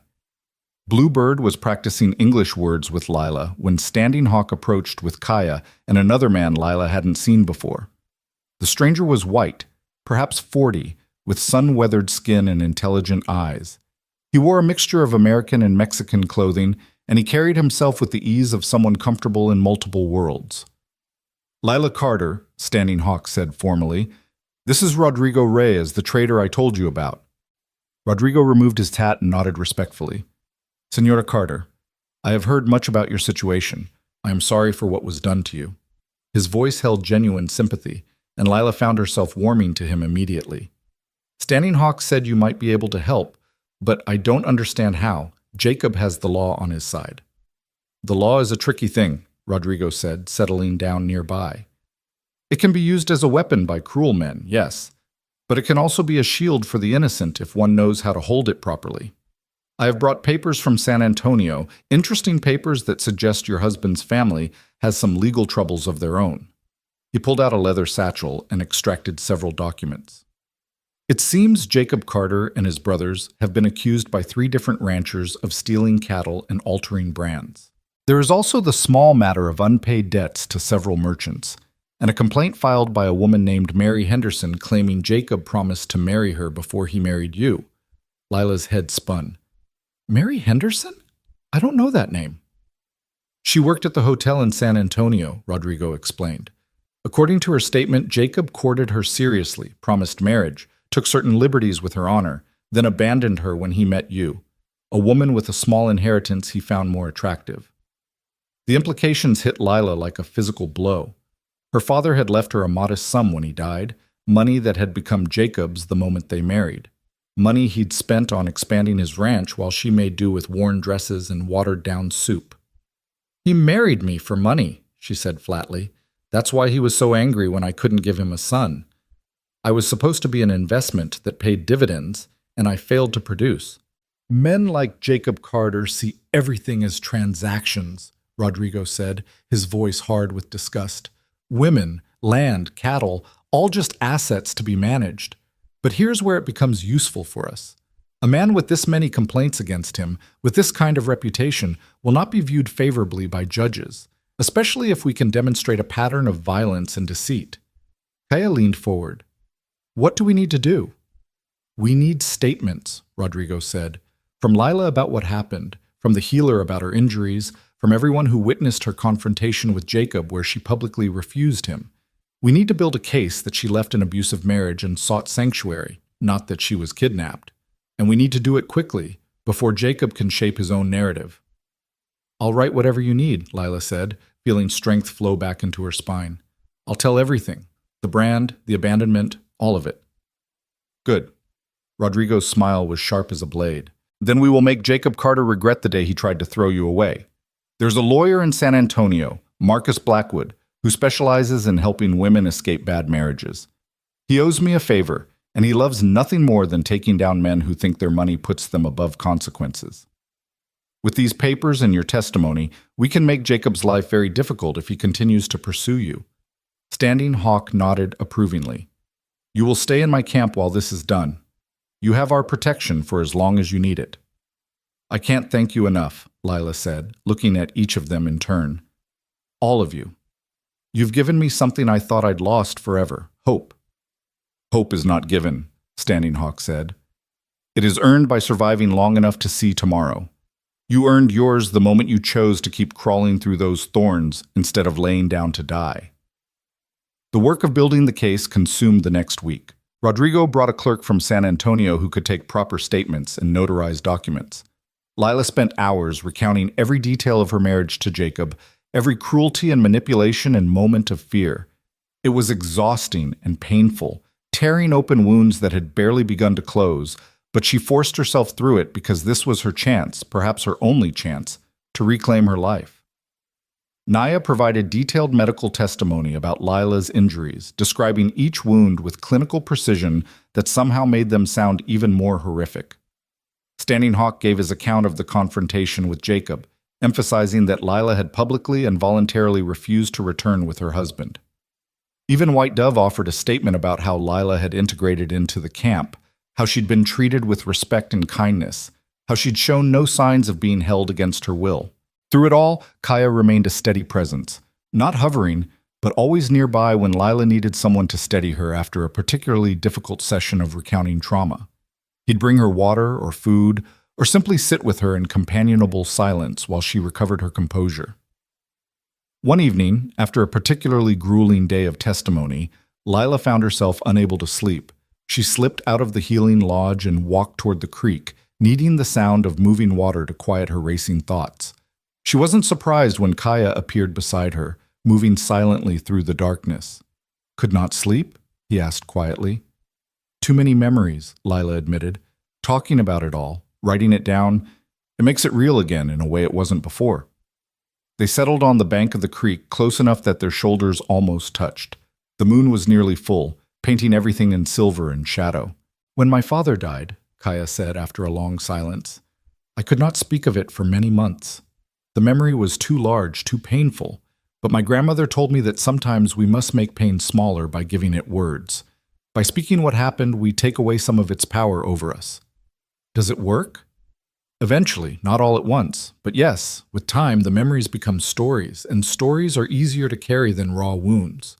He paused. "What Jacob did to you, that will always be part of your history, but it does not have to be the only part. You can write new chapters, better chapters, starting now." Lila turned to look at him, at the strong lines of his profile in the moonlight. "What if I don't know how? What if I'm so broken that I can't—" "You are not broken," Kaya interrupted firmly. You are wounded, yes, but wounded is not the same as broken. Wounded things heal if given time and care. Broken things must be rebuilt from pieces. You are still whole, Lila. You just cannot see it yet because the wounds block your view. She wanted to believe him. God, she wanted so badly to believe that she could be whole again, that she could be more than the sum of what Jacob had done to her. Teach me, she said suddenly. Teach me how to see myself the way you see me. Kaya's smile was gentle. I cannot teach you that. You must discover it yourself. But I can walk beside you while you look. I can point out the moments when your strength shows through. I can remind you on the dark days that dawn always comes eventually. Would that be enough? Yes, Lila whispered. That would be enough. They sat together in the moonlight, listening to the creek's endless song, and for the first time since crawling through those thorns, Lila allowed herself to imagine a future that didn't include fear.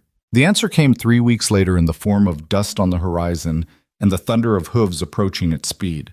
Lila was working with Morning Star, grinding corn into meal using a stone matat when the warning cry went up. Her hand stilled on the grinding stone, and her heart began to hammer against her ribs. Is it Jacob? She asked, though she already knew the answer from the way Morning Star's face had gone tight with worry. Kaya appeared at her side within seconds, as if he'd been waiting for exactly this moment. Not Jacob, he said grimly. Rodrigo, riding fast. Something has happened. They hurried toward the edge of camp where Standing Hawk and several warriors were already gathering. Rodrigo pulled his lathered horse to a stop, swung down from the saddle, and began speaking before his feet hit the ground.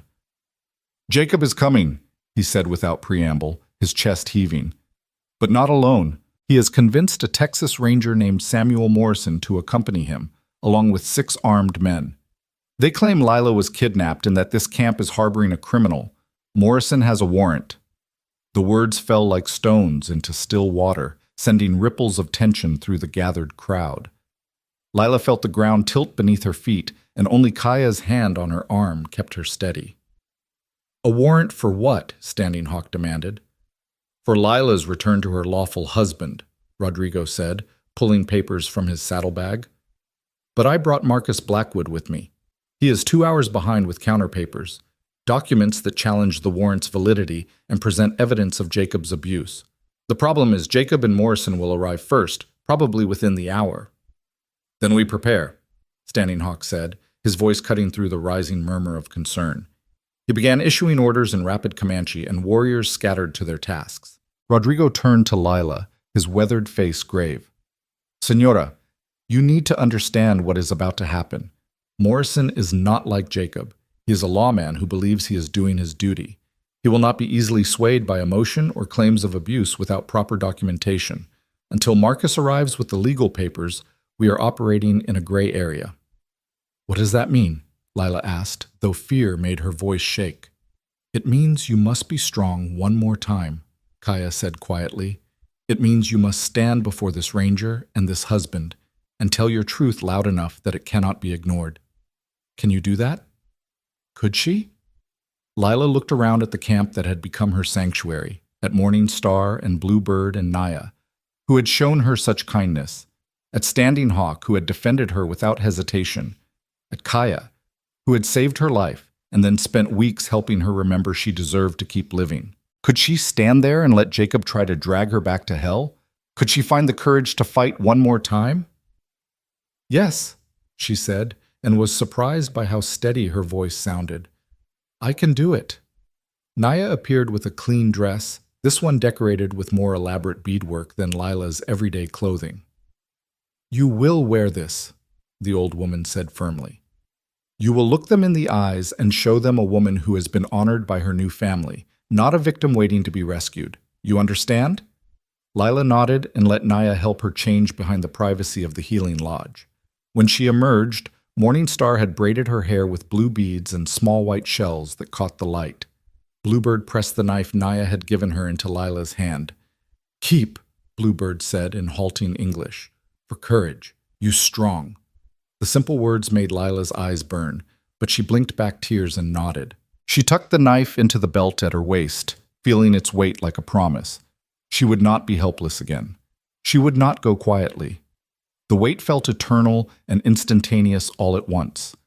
Lila stood with the women near the center of camp while warriors took positions around the perimeter, visible but not threatening, a show of strength rather than aggression. Standing Hawk stood at the front with Kaya on one side and Rodrigo on the other, and Lila took her place slightly behind them, flanked by Naya and Morning Star like bodyguards made of determination and fierce maternal protection. When the riders finally appeared, Lila's breath caught. Jacob rode at the front, his face set in lines of righteous anger. Beside him was a man who could only be Ranger Morrison, tall, lean, with the kind of weathered face that spoke of years on the frontier.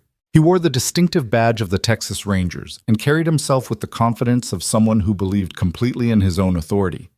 Behind them came 6 men, all armed, all watching the camp with wary eyes. They stopped perhaps 30 feet from where Standing Hawk waited, and for a long moment nobody spoke. The silence stretched taut as a bowstring, broken only by the nervous snorting of horses and the distant cry of a hawk overhead. Finally, Morrison spoke. "I am Ranger Samuel Morrison of the Texas Rangers. I am here on official business regarding Lila Carter, who was reported kidnapped from her home 3 weeks ago. I have a warrant for her return to her lawful husband, Jacob Carter, and I am authorized to use force if necessary to execute this warrant." His voice was flat, professional, but Lila noticed he hadn't drawn his weapon. That had to mean something. Standing Hawk stepped forward, his posture radiating calm authority. "I am Standing Hawk, war chief of this band. The woman you speak of was not kidnapped. She was found dying in the wilderness, brought here for healing, and has chosen of her own free will to remain under our protection. We have committed no crime." "That's a lie." Jacob's voice cracked across the space like a whip. "She's my wife. She belongs in my home. These savages have poisoned her mind against me." Morrison held up a hand, silencing Jacob without looking at him. "I'll need to speak with Mrs. Carter directly. Alone, if possible." "No," Kaya said flatly. "She will not be alone with him or with you. She will speak with witnesses present to protect her from coercion or violence." Morrison's eyes narrowed. "I don't take kindly to having my authority questioned. And we don't take kindly to lawmen who come to our treaty land making demands without bothering to hear all sides of a story," Standing Hawk replied. "You want to speak with the woman? Fine. Speak with her here, in front of all of us, so everyone can hear what is said, and there can be no lies about what happened." Morrison considered this, then nodded slowly. "Fair enough." He looked directly at Lila. "Mrs. Carter, I need you to come forward so I can see you clearly." Lila's legs felt like water, but she forced herself to walk forward until she stood beside Standing Hawk. She could feel Jacob's eyes on her like a physical weight, but she kept her gaze fixed on Morrison. The ranger studied her for a long moment, and she watched his expression shift as he took in the details. The Comanche dress, the beadwork in her hair, the way she stood with confidence rather than fear. His eyes lingered on her face, perhaps noting that she looked healthy and well-fed, not like someone who'd been held prisoner. "Mrs. Carter," Morrison said carefully, "your husband reports that you disappeared from your home 3 weeks ago. He claims you were taken by force. Is this true?" "No," Lila said, and her voice rang clear across the camp. "I was not taken by force. I was found in the wilderness where my husband and his brothers left me to die." Morrison's eyebrows rose. "That's a serious accusation, ma'am?" "It's the truth." Lila felt Kaya shift slightly closer, his presence lending her strength. "My husband and his brothers branded me like cattle, then threw me from a wagon into the thorns and rode away. They left me there to die because I couldn't give Jacob a son, because I was worthless in his eyes. If Kaya hadn't found me, I would have died exactly as Jacob intended." "You lying bitch!" Jacob tried to spur his horse forward, but Morrison's hand shot out, grabbing the bay's bridle. "Stay where you are, Carter," Morrison said sharply. Then, to Lila, "You're claiming your husband tried to kill you?" "I'm not claiming anything," Lila said. "I'm stating facts. Facts that are documented by the healer who treated my wounds, by the people who witnessed Jacob's attempt to take me back by force 2 weeks ago, by the traitor who has been gathering evidence of Jacob's crimes. Facts that will be presented to a judge by a lawyer who is on his way here right now with proper legal documentation. Morrison's eyes sharpened. What lawyer? Marcus Blackwood of San Antonio, Rodrigo interjected. He will arrive within 2 hours with evidence of Mr. Carter's pattern of violence, fraud, and abuse. Evidence that will challenge the validity of your warrant and demonstrate that Mrs. Carter has legitimate grounds for leaving her marriage. Grounds for leaving? Jacob's voice rose to a near shriek. She doesn't need grounds. She's my wife. The law says she belongs to me. The law says many things, Morrison replied, and Lila thought she detected a note of distaste in his voice. But even husbands don't have the right to brand their wives and leave them for dead. If what she's saying is true, it's not true. She's making it up to justify running away with her savage lover. Jacob gestured wildly at Kaya. Look at her dressed like one of them. She's clearly been corrupted by... I was dying in a torn wedding dress covered in blood when Kaya found me, Lila interrupted, her voice cutting through Jacob's rant like a blade. Everything I'm wearing was given to me by women who showed me more kindness in a day than you showed me in 3 months of marriage. And yes, I choose to stay here because these people treat me like a human being instead of property. Ranger Morrison, Jacob said, his voice dropping to something that might have been meant to sound reasonable. You can see she's not in her right mind. She needs to come home where she can be properly cared for. Properly cared for? Lila's laugh was bitter. Like you cared for me when you held me down so your brothers could burn me? Like you cared for me when you threw me out of that wagon and told me to crawl away and die? That's your idea of proper care? Morrison dismounted, moving with deliberate slowness. Mrs. Carter, these are serious allegations. If they're true, there would be evidence, scars, wounds, something physical. The moment hung suspended, and Lila knew this was her choice. She could refuse, could say the wounds were private, could maintain some dignity by keeping her shame hidden, or she could show them all exactly what Jacob had done and remove any doubt about who the monster was in this situation. She reached for the laces at the back of her dress. Lila, you don't have to... Kaya started, but she shook her head. Yes, I do, she said quietly. This is how we end it. With Naya's help, she loosened the dress enough to pull it down from her shoulders, exposing her back to the assembled crowd. She heard Morrison's sharp intake of breath, heard one of the men behind him curse softly, heard Jacob's silence, which was somehow worse than his shouting. The word is worthless, she said, her voice steady despite the humiliation burning through her veins. Jacob had his brothers hold me down while he pressed a branding iron against my skin and burned his judgment into my flesh.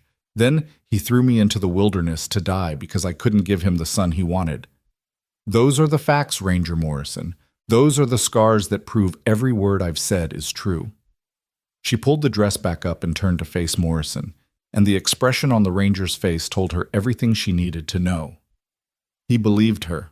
Whatever he'd expected to find when he rode out here, it wasn't this, not a woman who bore the physical evidence of attempted murder on her skin. Morrison's jaw was tight as he turned to Jacob. Carter, I'm going to need you to... She did it to herself. Jacob's voice was desperate now, panic replacing anger. She was always unstable, always causing problems. She probably branded herself to make me look bad. Nobody brands themselves, Morrison said flatly. And even if that ridiculous claim were true, it wouldn't explain how she ended up in the wilderness half dead. Mr. Carter, I strongly suggest you stop talking and wait for your lawyer to arrive. I don't need a lawyer. I need my wife returned to me. That's what your warrant says. My warrant says I'm to investigate a kidnapping, Morrison corrected. And from where I'm standing, the only crime I can confirm happened here is the one done to this woman. He looked at Lila with something that might have been respect or sympathy or both. Mrs. Carter, do you wish to return to your husband? No, Lila said without hesitation. I will never return to him. I would rather die than go back to that house. Even if it means living here. Morrison gestured at the camp around them. Even if it means giving up civilization, your position in society, everything you knew? What position in society? Lila asked. What did I have except the prison of Jacob's house and the certainty that one day he'd find a reason to finish what he started? These people gave me sanctuary when no one else would. They healed me, taught me, protected me. They see me as a person worth saving. That's more than anyone in civilization ever offered me. Morrison was quiet for a long moment, his eyes moving from Lila to the gathered Comanche to Jacob's increasingly frantic face to the evidence written in scars across her back. Finally, he sighed. "I'm not going to execute this warrant," he said, "not without a proper investigation and legal representation for both parties. Mr. Carter, you'll need to take this matter before a judge. Mrs. Carter has made her position clear, and there's evidence suggesting she has legitimate grievances. Until a court decides otherwise, she's free to remain where she chooses." "You can't do that," Jacob shouted. "I have rights. She's my property." "She's a person," Morrison snapped, his patience clearly exhausted. "And I've seen enough to know there's a lot more to this story than you told me. Now you can ride back to San Antonio peacefully and wait for the legal process to unfold, or I can arrest you right now for filing a false report and wasting ranger time. Your choice." Jacob's face went through several shades of red and purple, and for a moment Lila thought he might actually try something stupid. But Morrison's hand rested on his pistol, and the warriors surrounding the camp hadn't lowered their weapons.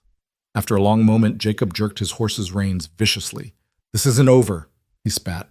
"I'll take you to court. I'll drag your name through the mud." "Everyone will know what kind of woman you are. Everyone will know what kind of man you are," Lila corrected, her voice ice cold. "They'll know you're the kind of man who brands women and throws them away. They'll know you're a coward who needed 6 men and a ranger to face 1 woman. And they'll know I chose anything, even living with people you call savages, over spending another day under your roof. So yes, Jacob, tell everyone, please. I want the whole world to know exactly what you did and what I survived." The venom in her voice seemed to surprise even her. This wasn't the quiet, beaten-down woman who had married Jacob 3 months ago. This was someone new, someone forged in pain and reborn in defiance, and Jacob could see it in her eyes. He wheeled his horse around without another word, and his men followed. They rode hard toward the horizon, dust rising in their wake like the ghost of everything Lila had left behind. Morrison watched them go, then turned back to Lila. "Ma'am, you should know that this will get messy. Carter's family has money and influence. They'll fight this in court, and it won't be pretty."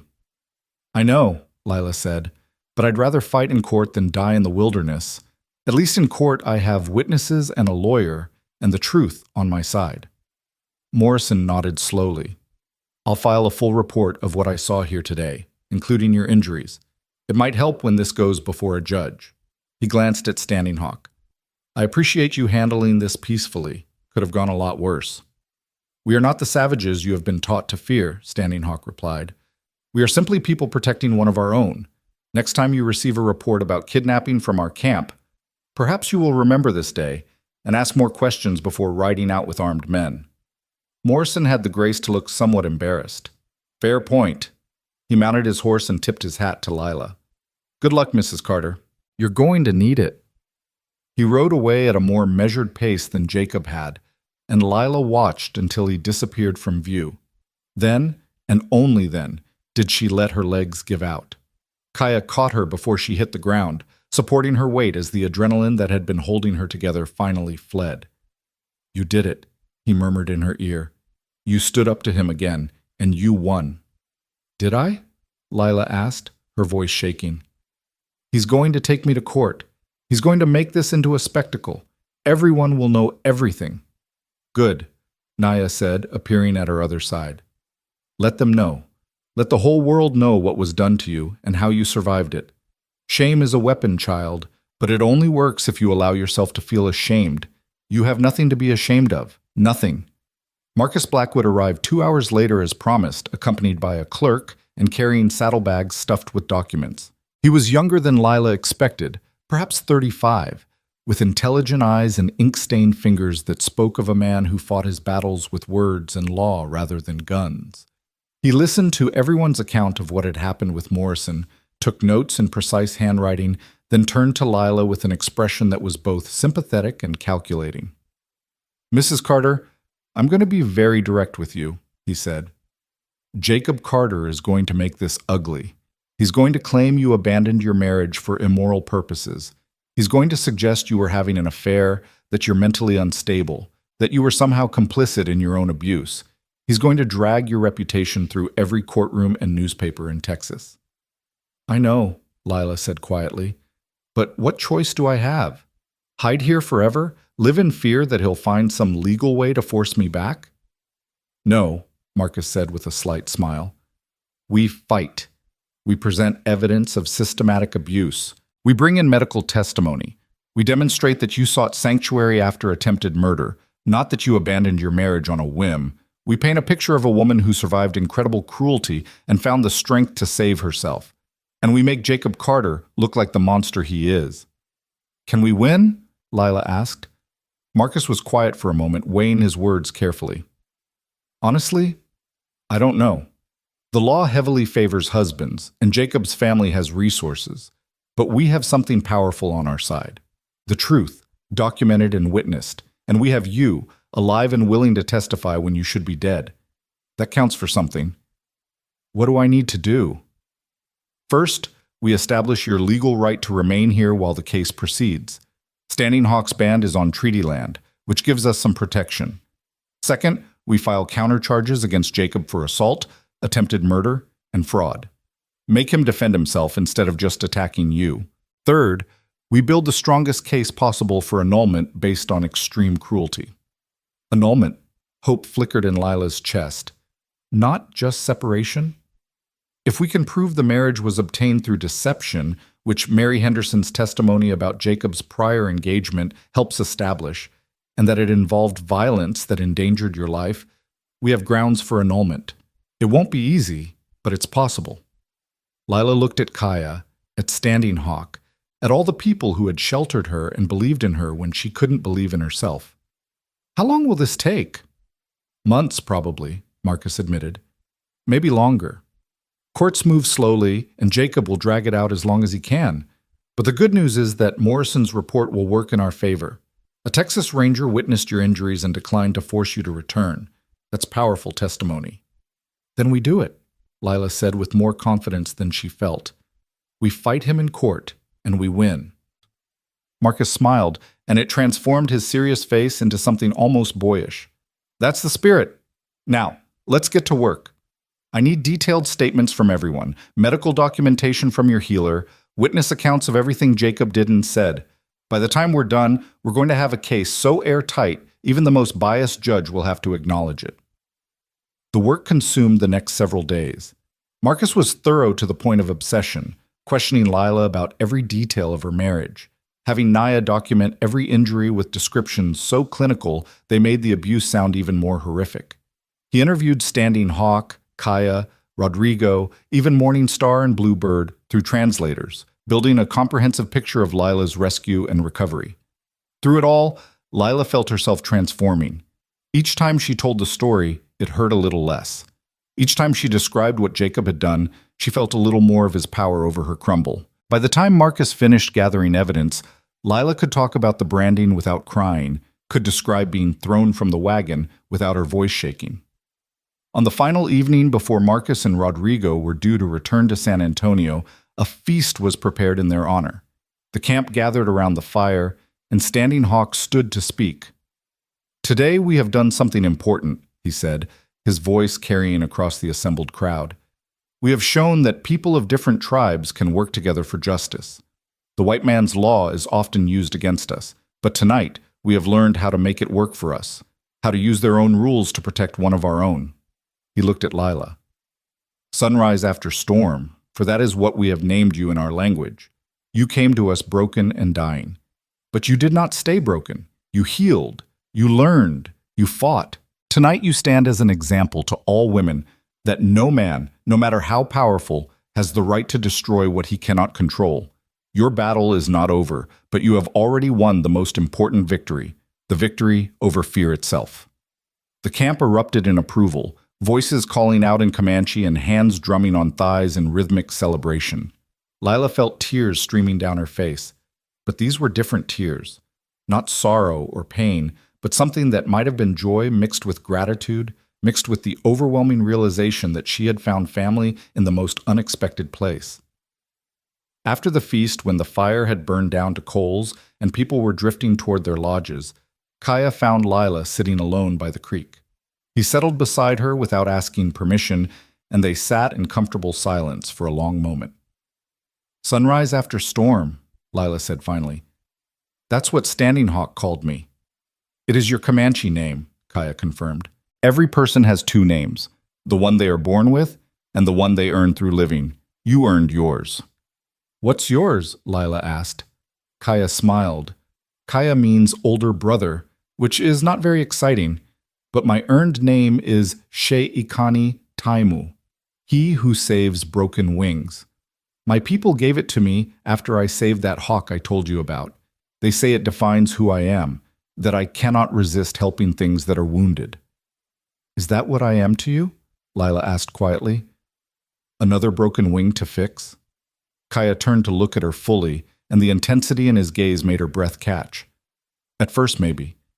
When I found you in the thorns, I saw something that needed saving, and I could not leave you to die. But Lila, you are not broken wings anymore. You are a hawk learning to fly again, and I do not want to save you now. I want to fly beside you. The words hung in the air between them, heavy with meaning that went beyond simple friendship or gratitude. Lila knew what he was saying, what he was offering, and the knowledge terrified and thrilled her in equal measure. Kaya, I'm still married in the eyes of the law, she said carefully. Even if I don't want to be, even if that marriage was a nightmare, it still exists on paper. And I'm so damaged, so broken by what Jacob did. You are not broken, Kaya interrupted firmly. And I do not care about white man's paper that says you belong to a monster. In my culture, in my heart, you belong only to yourself. When you are ready, if you are ever ready, to think about belonging to someone else by choice, I will be here. But I do not ask for that now. I only ask that you know I see you, Lila, not as a project or a wounded thing or an obligation. I see you as a woman of strength and courage and beauty who survived what should have killed her, and I would be honored simply to stand beside you as you discover who you are meant to become. Lila found she couldn't speak past the lump in her throat. Instead, she reached out and took his hand, lacing her fingers through his, and they sat together watching the moonlight dance on the water. The future was uncertain. Jacob would fight her in court, society would judge her, and the path ahead was fraught with obstacles. But in this moment, sitting beside a man who saw her as precious rather than worthless, surrounded by people who had chosen her as family, Lila felt something she hadn't felt in so long she'd forgotten what it was like. She felt hope. She felt possibility. She felt like maybe, just maybe, she was worth fighting for after all. And somewhere in the darkness, a hawk cried out, calling to its mate, calling to the sky, calling to the endless prairie that promised freedom to those brave enough to spread their wings and fly. The summons arrived 6 weeks later with Rodrigo, who rode into camp looking grim. Lila was working with Bluebird, practicing her Comanche while sewing a new pair of moccasins, when she saw the trader dismount and head straight for Standing Hawk's lodge. Her hands stilled on the beadwork, and she knew without being told that the moment she'd been dreading had finally come.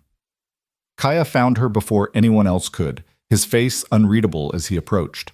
Marcus needs to speak with you. The court date has been set. Lila's stomach clenched, but she forced herself to stand, to smooth down her dress, to walk toward Standing Hawk's lodge with her head high, even though every instinct screamed at her to run. Inside, she found Marcus sitting cross-legged on buffalo robes, documents spread around him like fallen leaves. His face was serious but not defeated, which she took as a cautiously good sign. "Mrs. Carter," he said, gesturing for her to sit. "The judge has scheduled a hearing for 3 weeks from today. Jacob is bringing charges of abandonment and demanding your return. We'll be presenting our counter case for annulment based on extreme cruelty and fraud. It's going to be a full trial, not just a simple hearing." 3 weeks, Lila repeated, the words feeling surreal. "That's not much time." "No, but it's enough. We have our evidence prepared, our witnesses lined up. Naya has agreed to testify through a translator, which is unusual, but the judge has allowed it. Rodrigo will speak to your character and the circumstances of your rescue. Ranger Morrison's report is officially part of the record." Marcus paused, studying her face. "But Lila, you need to understand what you're walking into. Jacob's lawyers have been spreading rumors throughout San Antonio. They're painting you as an unfaithful wife who ran away with a Comanche lover. They're suggesting you were mentally unstable, that you fabricated the abuse to justify adultery. The court of public opinion has already tried you and found you guilty. The word should have devastated her, but Lila found she felt only a cold, resigned anger. Of course they have. It's easier to believe a woman is crazy or immoral than to accept that a respected businessman is a monster. Exactly, Marcus said. Which is why we're not going to play defense. We're going to attack. We have Mary Henderson ready to testify about Jacob's deception. We have 3 ranchers who will swear to his cattle rustling. We have medical evidence of your injuries that no reasonable person can dismiss. And we have you, alive and articulate and clearly in your right mind. By the time we're done, Jacob Carter's reputation will be in ruins. And mine? Lila asked quietly. Marcus met her eyes without flinching. Your reputation is already destroyed, Lila. That's the unfortunate truth. No matter how this trial ends, San Antonio society will never fully accept you again. A woman who leaves her husband, even for legitimate reasons, becomes unmarriageable, unemployable, essentially invisible. You need to decide if you can live with that. Lila thought about the life she'd left behind, the suffocating parlors, the judgmental glances, the constant pressure to be smaller and quieter and more obedient. She thought about Jacob's house with its expensive furniture and its atmosphere of barely contained violence. She thought about the woman she'd been, desperate to please, terrified of making mistakes, convinced her worth was measured by her ability to produce a son. Then she thought about the woman she was becoming, strong enough to grind corn and tan hides, brave enough to face down armed men, confident enough to laugh with friends who saw her as an equal. She thought about morning lessons with Bluebird, about Naya's patient healing, about Morningstar's fierce sisterhood. She thought about Kaya's steady presence and the way he looked at her like she was someone worth knowing, not just someone worth possessing. I can live with it, she said firmly. I'd rather be invisible to San Antonio society than dead in the wilderness where Jacob left me. At least invisible means I get to choose my own life. Marcus smiled, and it was genuine this time, reaching his eyes. Good. Then we fight with everything we have. But Lila, there's one more thing you need to know. Jacob's lawyers are going to ask you explicit questions about your relationship with Kaya. They're going to try to prove adultery, which would destroy our case. You need to be prepared to answer under oath whether anything inappropriate has happened between you. Lila felt heat rise in her cheeks, but she held Marcus's gaze. Nothing inappropriate has happened. Kaya saved my life and has been nothing but respectful. We're friends. That's all the court needs to know. Is it all? Marcus asked gently. Because if there's anything more, even just feelings or intentions, Jacob's lawyers will try to expose it. They'll twist anything they can find into evidence of infidelity. Before Lila could respond, Kaya spoke from the lodge entrance where he'd been standing silently. There is nothing to expose. I have not touched Lila Carter in any way that would dishonor her or give her husband grounds for complaint. I have been her protector and her friend, nothing more. His voice was steady, but Lila heard the careful control in it, the things he wasn't saying beneath the words he chose. Marcus looked between them, nodded slowly, then began gathering his papers. Then that's the story we tell. Protector and friend, nothing more. The truth, cleanly presented, with no room for speculation. He stood, brushing dust from his pants. I'll return to San Antonio and make final preparations. Rodrigo will come for you 5 days before the trial, so we have time to prepare your testimony. In the meantime, rest. Eat. Keep building your strength. You're going to need every ounce of it. After Marcus left, Lila walked to the creek, her thinking place, the spot where clarity always seemed to find her. She wasn't surprised when Kaya followed, settling on the bank beside her with that same comfortable silence they'd developed over the weeks. Were you telling the truth in there? Lila asked after a long moment. Are we just friends? Kaya was quiet, and when he finally spoke, his voice carried the weight of honesty that sometimes hurts more than lies. We are what circumstances allow us to be. While you are married in the eyes of white law, while Jacob still has any claim on you, I will not cross lines that would give him weapons to use against you. I will not let my feelings, whatever they may be, become the reason you lose your freedom. But you have feelings, Lila said, and it wasn't quite a question. Yes, Kaya admitted. I have feelings. I have had them since the day I found you in the thorns, though it took me time to understand what they were. But feelings do not require action, Lila. I can care for you without demanding anything in return. I can want your happiness without insisting I be the source of it. That is what it means to truly care for someone, to put their well-being above your own desires. Lila turned to look at him, at the strong lines of his profile in the afternoon light, at the way the sun caught in his long, dark hair. And after the trial, if we win, if the marriage is annulled, then what? Then you decide, Kaya said simply. You decide who you want to be, where you want to live, what kind of life you want to build. Maybe that life includes me. Maybe it doesn't. Either way, I will respect your choice, because that is what you deserve, the right to choose your own path without pressure or obligation. The words should have been reassuring, but instead they made Lila's chest ache with something she couldn't quite name. She reached out and took his hand, feeling the calluses on his palm, the strength in his fingers as they curled around hers.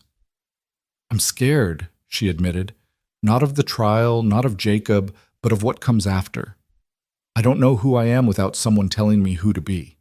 Jacob told me I was worthless. My father told me I was a burden. Even the church told me my purpose was to be obedient and produce children. Without all those voices telling me my value, I don't know how to measure my own worth. Kaya shifted closer, his shoulder pressing against hers in a gesture of solidarity rather than romance. Then maybe that is what the time after the trial is for, learning to measure your own worth by your own standards. Learning to be Lila Carter, or Sunrise After Storm, or whoever you discover yourself to be when no one is defining you but yourself. They sat together as the sun moved across the sky, neither speaking, just existing in each other's presence. And somehow, that silence said more than words could have, that whatever happened in that courtroom, whatever the future held, they had this moment of peace before the storm. The 3 weeks passed in a strange blur of normalcy and anticipation. Lila continued her daily routines, grinding corn, learning language, working leather. But everything felt tinged with the awareness of the approaching trial. At night she dreamed of courtrooms that morphed into cages, of Jacob's face looming over her, of running through endless prairies while voices screamed accusations at her back. But the mornings always came with their routine comfort. Naya would check her healing back and declare her progress satisfactory. Morning Star would share breakfast and teach her new words. Bluebird would sit beside her while they worked, chattering away in Comanche that Lila was starting to understand more than she expected. And Kaya would appear at some point during the day, often bringing small gifts, a particularly beautiful feather, wild berries from his scouting, once a necklace made of turquoise beads that he claimed his mother would have wanted Lila to have. 5 days before the trial, Rodrigo returned with a wagon and an unexpected companion, a middle-aged Mexican woman with kind eyes and a no-nonsense demeanor.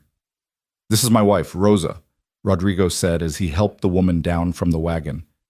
"She will come with us to San Antonio. She will stay with you during the trial, help you dress appropriately for court, make sure you are not alone in that place." Rosa took one look at Lila and immediately pulled her into a fierce embrace. "Mi hija," she murmured, and though Lila didn't speak Spanish, she understood the tenderness in the word. "What they did to you, it is unforgivable, but you will show them you are stronger than their cruelty. You will walk into that court like a queen, and they will see they could not break you." The journey to San Antonio took 2 days, and with every mile that passed, Lila felt civilization pressing back in on her like a vice. The freedom of the prairie gave way to fenced ranches, then scattered homesteads, then the outskirts of the city itself, with its wooden buildings and dusty streets, and the overwhelming press of people who stared at their wagon with undisguised curiosity. Marcus had arranged rooms for them at a small hotel on the edge of town, far enough from the main streets that Lila wouldn't have to face constant scrutiny. Rosa immediately took charge, helping Lila bathe and dress in the proper clothing Marcus had provided. A simple but respectable dress in dark blue, her hair pinned up in a style that suggested sobriety and respectability rather than frivolity. When Lila looked at herself in the mirror, she barely recognized the woman staring back. The deerskin dresses and beaded moccasins had made her feel like someone new, someone strong. This dress made her feel like she was putting on a costume, playing the role of the proper white woman for an audience that had already decided she was guilty. "I look like a fraud," she said quietly. "You look like a survivor," Rosa corrected. "You look like a woman who has been through hell and came out the other side." That dress is just armor, Hiha. What matters is what you carry underneath it. Marcus arrived that evening to go over final preparations, and Kaya came with him. Seeing Kaya in the hotel room, so obviously out of place in the narrow space with its floral wallpaper and fussy furniture, made Lila's chest constrict with something between amusement and sorrow. He belonged in open spaces, under wide skies, not trapped in white civilization's boxes. Tomorrow we have a final meeting with all our witnesses, Marcus said, spreading papers across the small table. The trial begins the day after, Judge Harold Whitmore presiding. He's fair but traditional, which means he'll be uncomfortable with much of what we present. Our goal is to overwhelm him with evidence so substantial he can't dismiss it, even if he wants to. What about Jacob? Lila asked. Will he be there tomorrow? No, the meeting is just for our side. You'll see Jacob in court, but not before. His lawyers have requested he not be in the same room with you until the trial begins, probably to avoid any confrontation that might make him look bad. Coward, Lila muttered, and Marcus smiled grimly. Yes, but a coward with expensive lawyers and a family fortune. Don't underestimate him, Lila. Desperate men do desperate things. That night, Lila couldn't sleep. She stood at the small window of her hotel room, looking out at San Antonio's nighttime streets, and felt like she was standing on the edge of a precipice. Tomorrow would set everything in motion: the testimony, the evidence, the public examination of her most painful memories. There would be no going back once it started. A soft knock came at her door, and when she opened it, Kaya stood in the hallway looking as uncomfortable as she'd ever seen him. I should not be here, he said quietly. Rosa would scold me for the impropriety, but I could not sleep without knowing you were all right. Lila stepped back to let him in. Propriety be damned. If they were already being accused of adultery, what was one more supposed transgression? Kaya entered but stayed near the door, maintaining that careful distance he always kept. I'm terrified, Lila admitted. Not of losing, though that terrifies me too, but of having to stand in front of all those people and tell them what Jacob did, of having them look at me and judge whether I'm telling the truth or just a hysterical woman making accusations. They will judge, Kaya said. People always judge what they do not understand. But Lila, you have already proven your truth. You have the scars. You have the witnesses. You have the evidence of survival written into your very body. They can judge all they want, but they cannot deny what exists. What if the judge doesn't believe me? What if he decides a woman's word isn't enough even with all the evidence? Then we will figure out another path, Kaya said firmly. You will not go back to Jacob. I will not allow it. If the white man's law fails you, then we will find another way to keep you safe. I promise you this, Lila. You will never be property again, not while I have breath in my body. The intensity in his voice made Lila's eyes sting with unshed tears. She crossed the room before she could think better of it and wrapped her arms around him, pressing her face against his chest.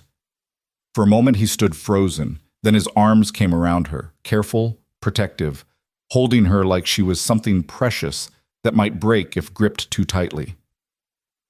I don't know how to do this without you, she whispered against his shirt. You can do anything, Kaya said into her hair. You already have. Tomorrow you walk into that court and you tell your story, and I will be there in the back of the room, and when you need strength, you look at me and remember, you crawled through thorns when you could have died. You faced 7 armed men when you could have hidden. You are the storm that comes after sunrise, and storms do not bow to anyone. They stood like that for a long moment, drawing comfort from each other's presence, until finally Kaya gently disentangled himself. I should go before someone sees and adds more fuel to Jacob's accusations, but I will be there tomorrow, and the day after, and every day you need me. You are not alone in this, Lila. You have never been less alone. After he left, Lila returned to the window and looked out at the sleeping city. Somewhere in these streets, Jacob was preparing his own version of events, polishing his lies, getting ready to paint himself as the wronged husband and her as the faithless wife. But he didn't know what she'd become in the weeks since he'd thrown her away. He was expecting the broken, frightened woman who had cowered in his house. He would meet sunrise after storm instead, and she would show him exactly how much strength could grow in the scorched earth where he'd tried to bury her. The morning of the trial dawned clear and cold. the kind of day where the sky stretches endless and blue above the dusty streets of San Antonio. Rosa helped Lila dress with gentle efficiency, pinning her hair and adjusting her collar until she looked every inch the respectable woman. The scar on her back was hidden beneath proper clothing, but Lila could feel it there, a reminder of where she'd been and why she was fighting. The courthouse was an imposing stone building in the center of town, its columns and arched windows designed to convey the weight and authority of the law. A crowd had already gathered outside, curious townspeople, newspaper reporters, people who had heard the rumors and come to see the spectacle of a woman accusing her husband of attempted murder. Lila walked through them with her head high, Rosa on one side and Marcus on the other, ignoring the whispers that followed in her wake. Inside the courtroom was exactly as she'd imagined. Wooden benches for spectators, a raised platform for the judge, tables for the lawyers, and a witness stand that looked uncomfortably exposed. Jacob was already there, sitting at the defense table with two well-dressed lawyers flanking him. He'd lost weight since she'd last seen him, and there were dark circles under his eyes that suggested he wasn't sleeping well. Good. Let him suffer even a fraction of what he'd put her through. Their eyes met across the courtroom, and Lila saw him flinch. What did he see when he looked at her? The broken woman he'd branded? Or someone new, someone who'd survived his worst and come back stronger? She held his gaze until he looked away, and that small victory steadied her nerves. Judge Whitmore entered, a severe-looking man in his 60s with silver hair and the kind of weathered face that spoke of years making difficult decisions.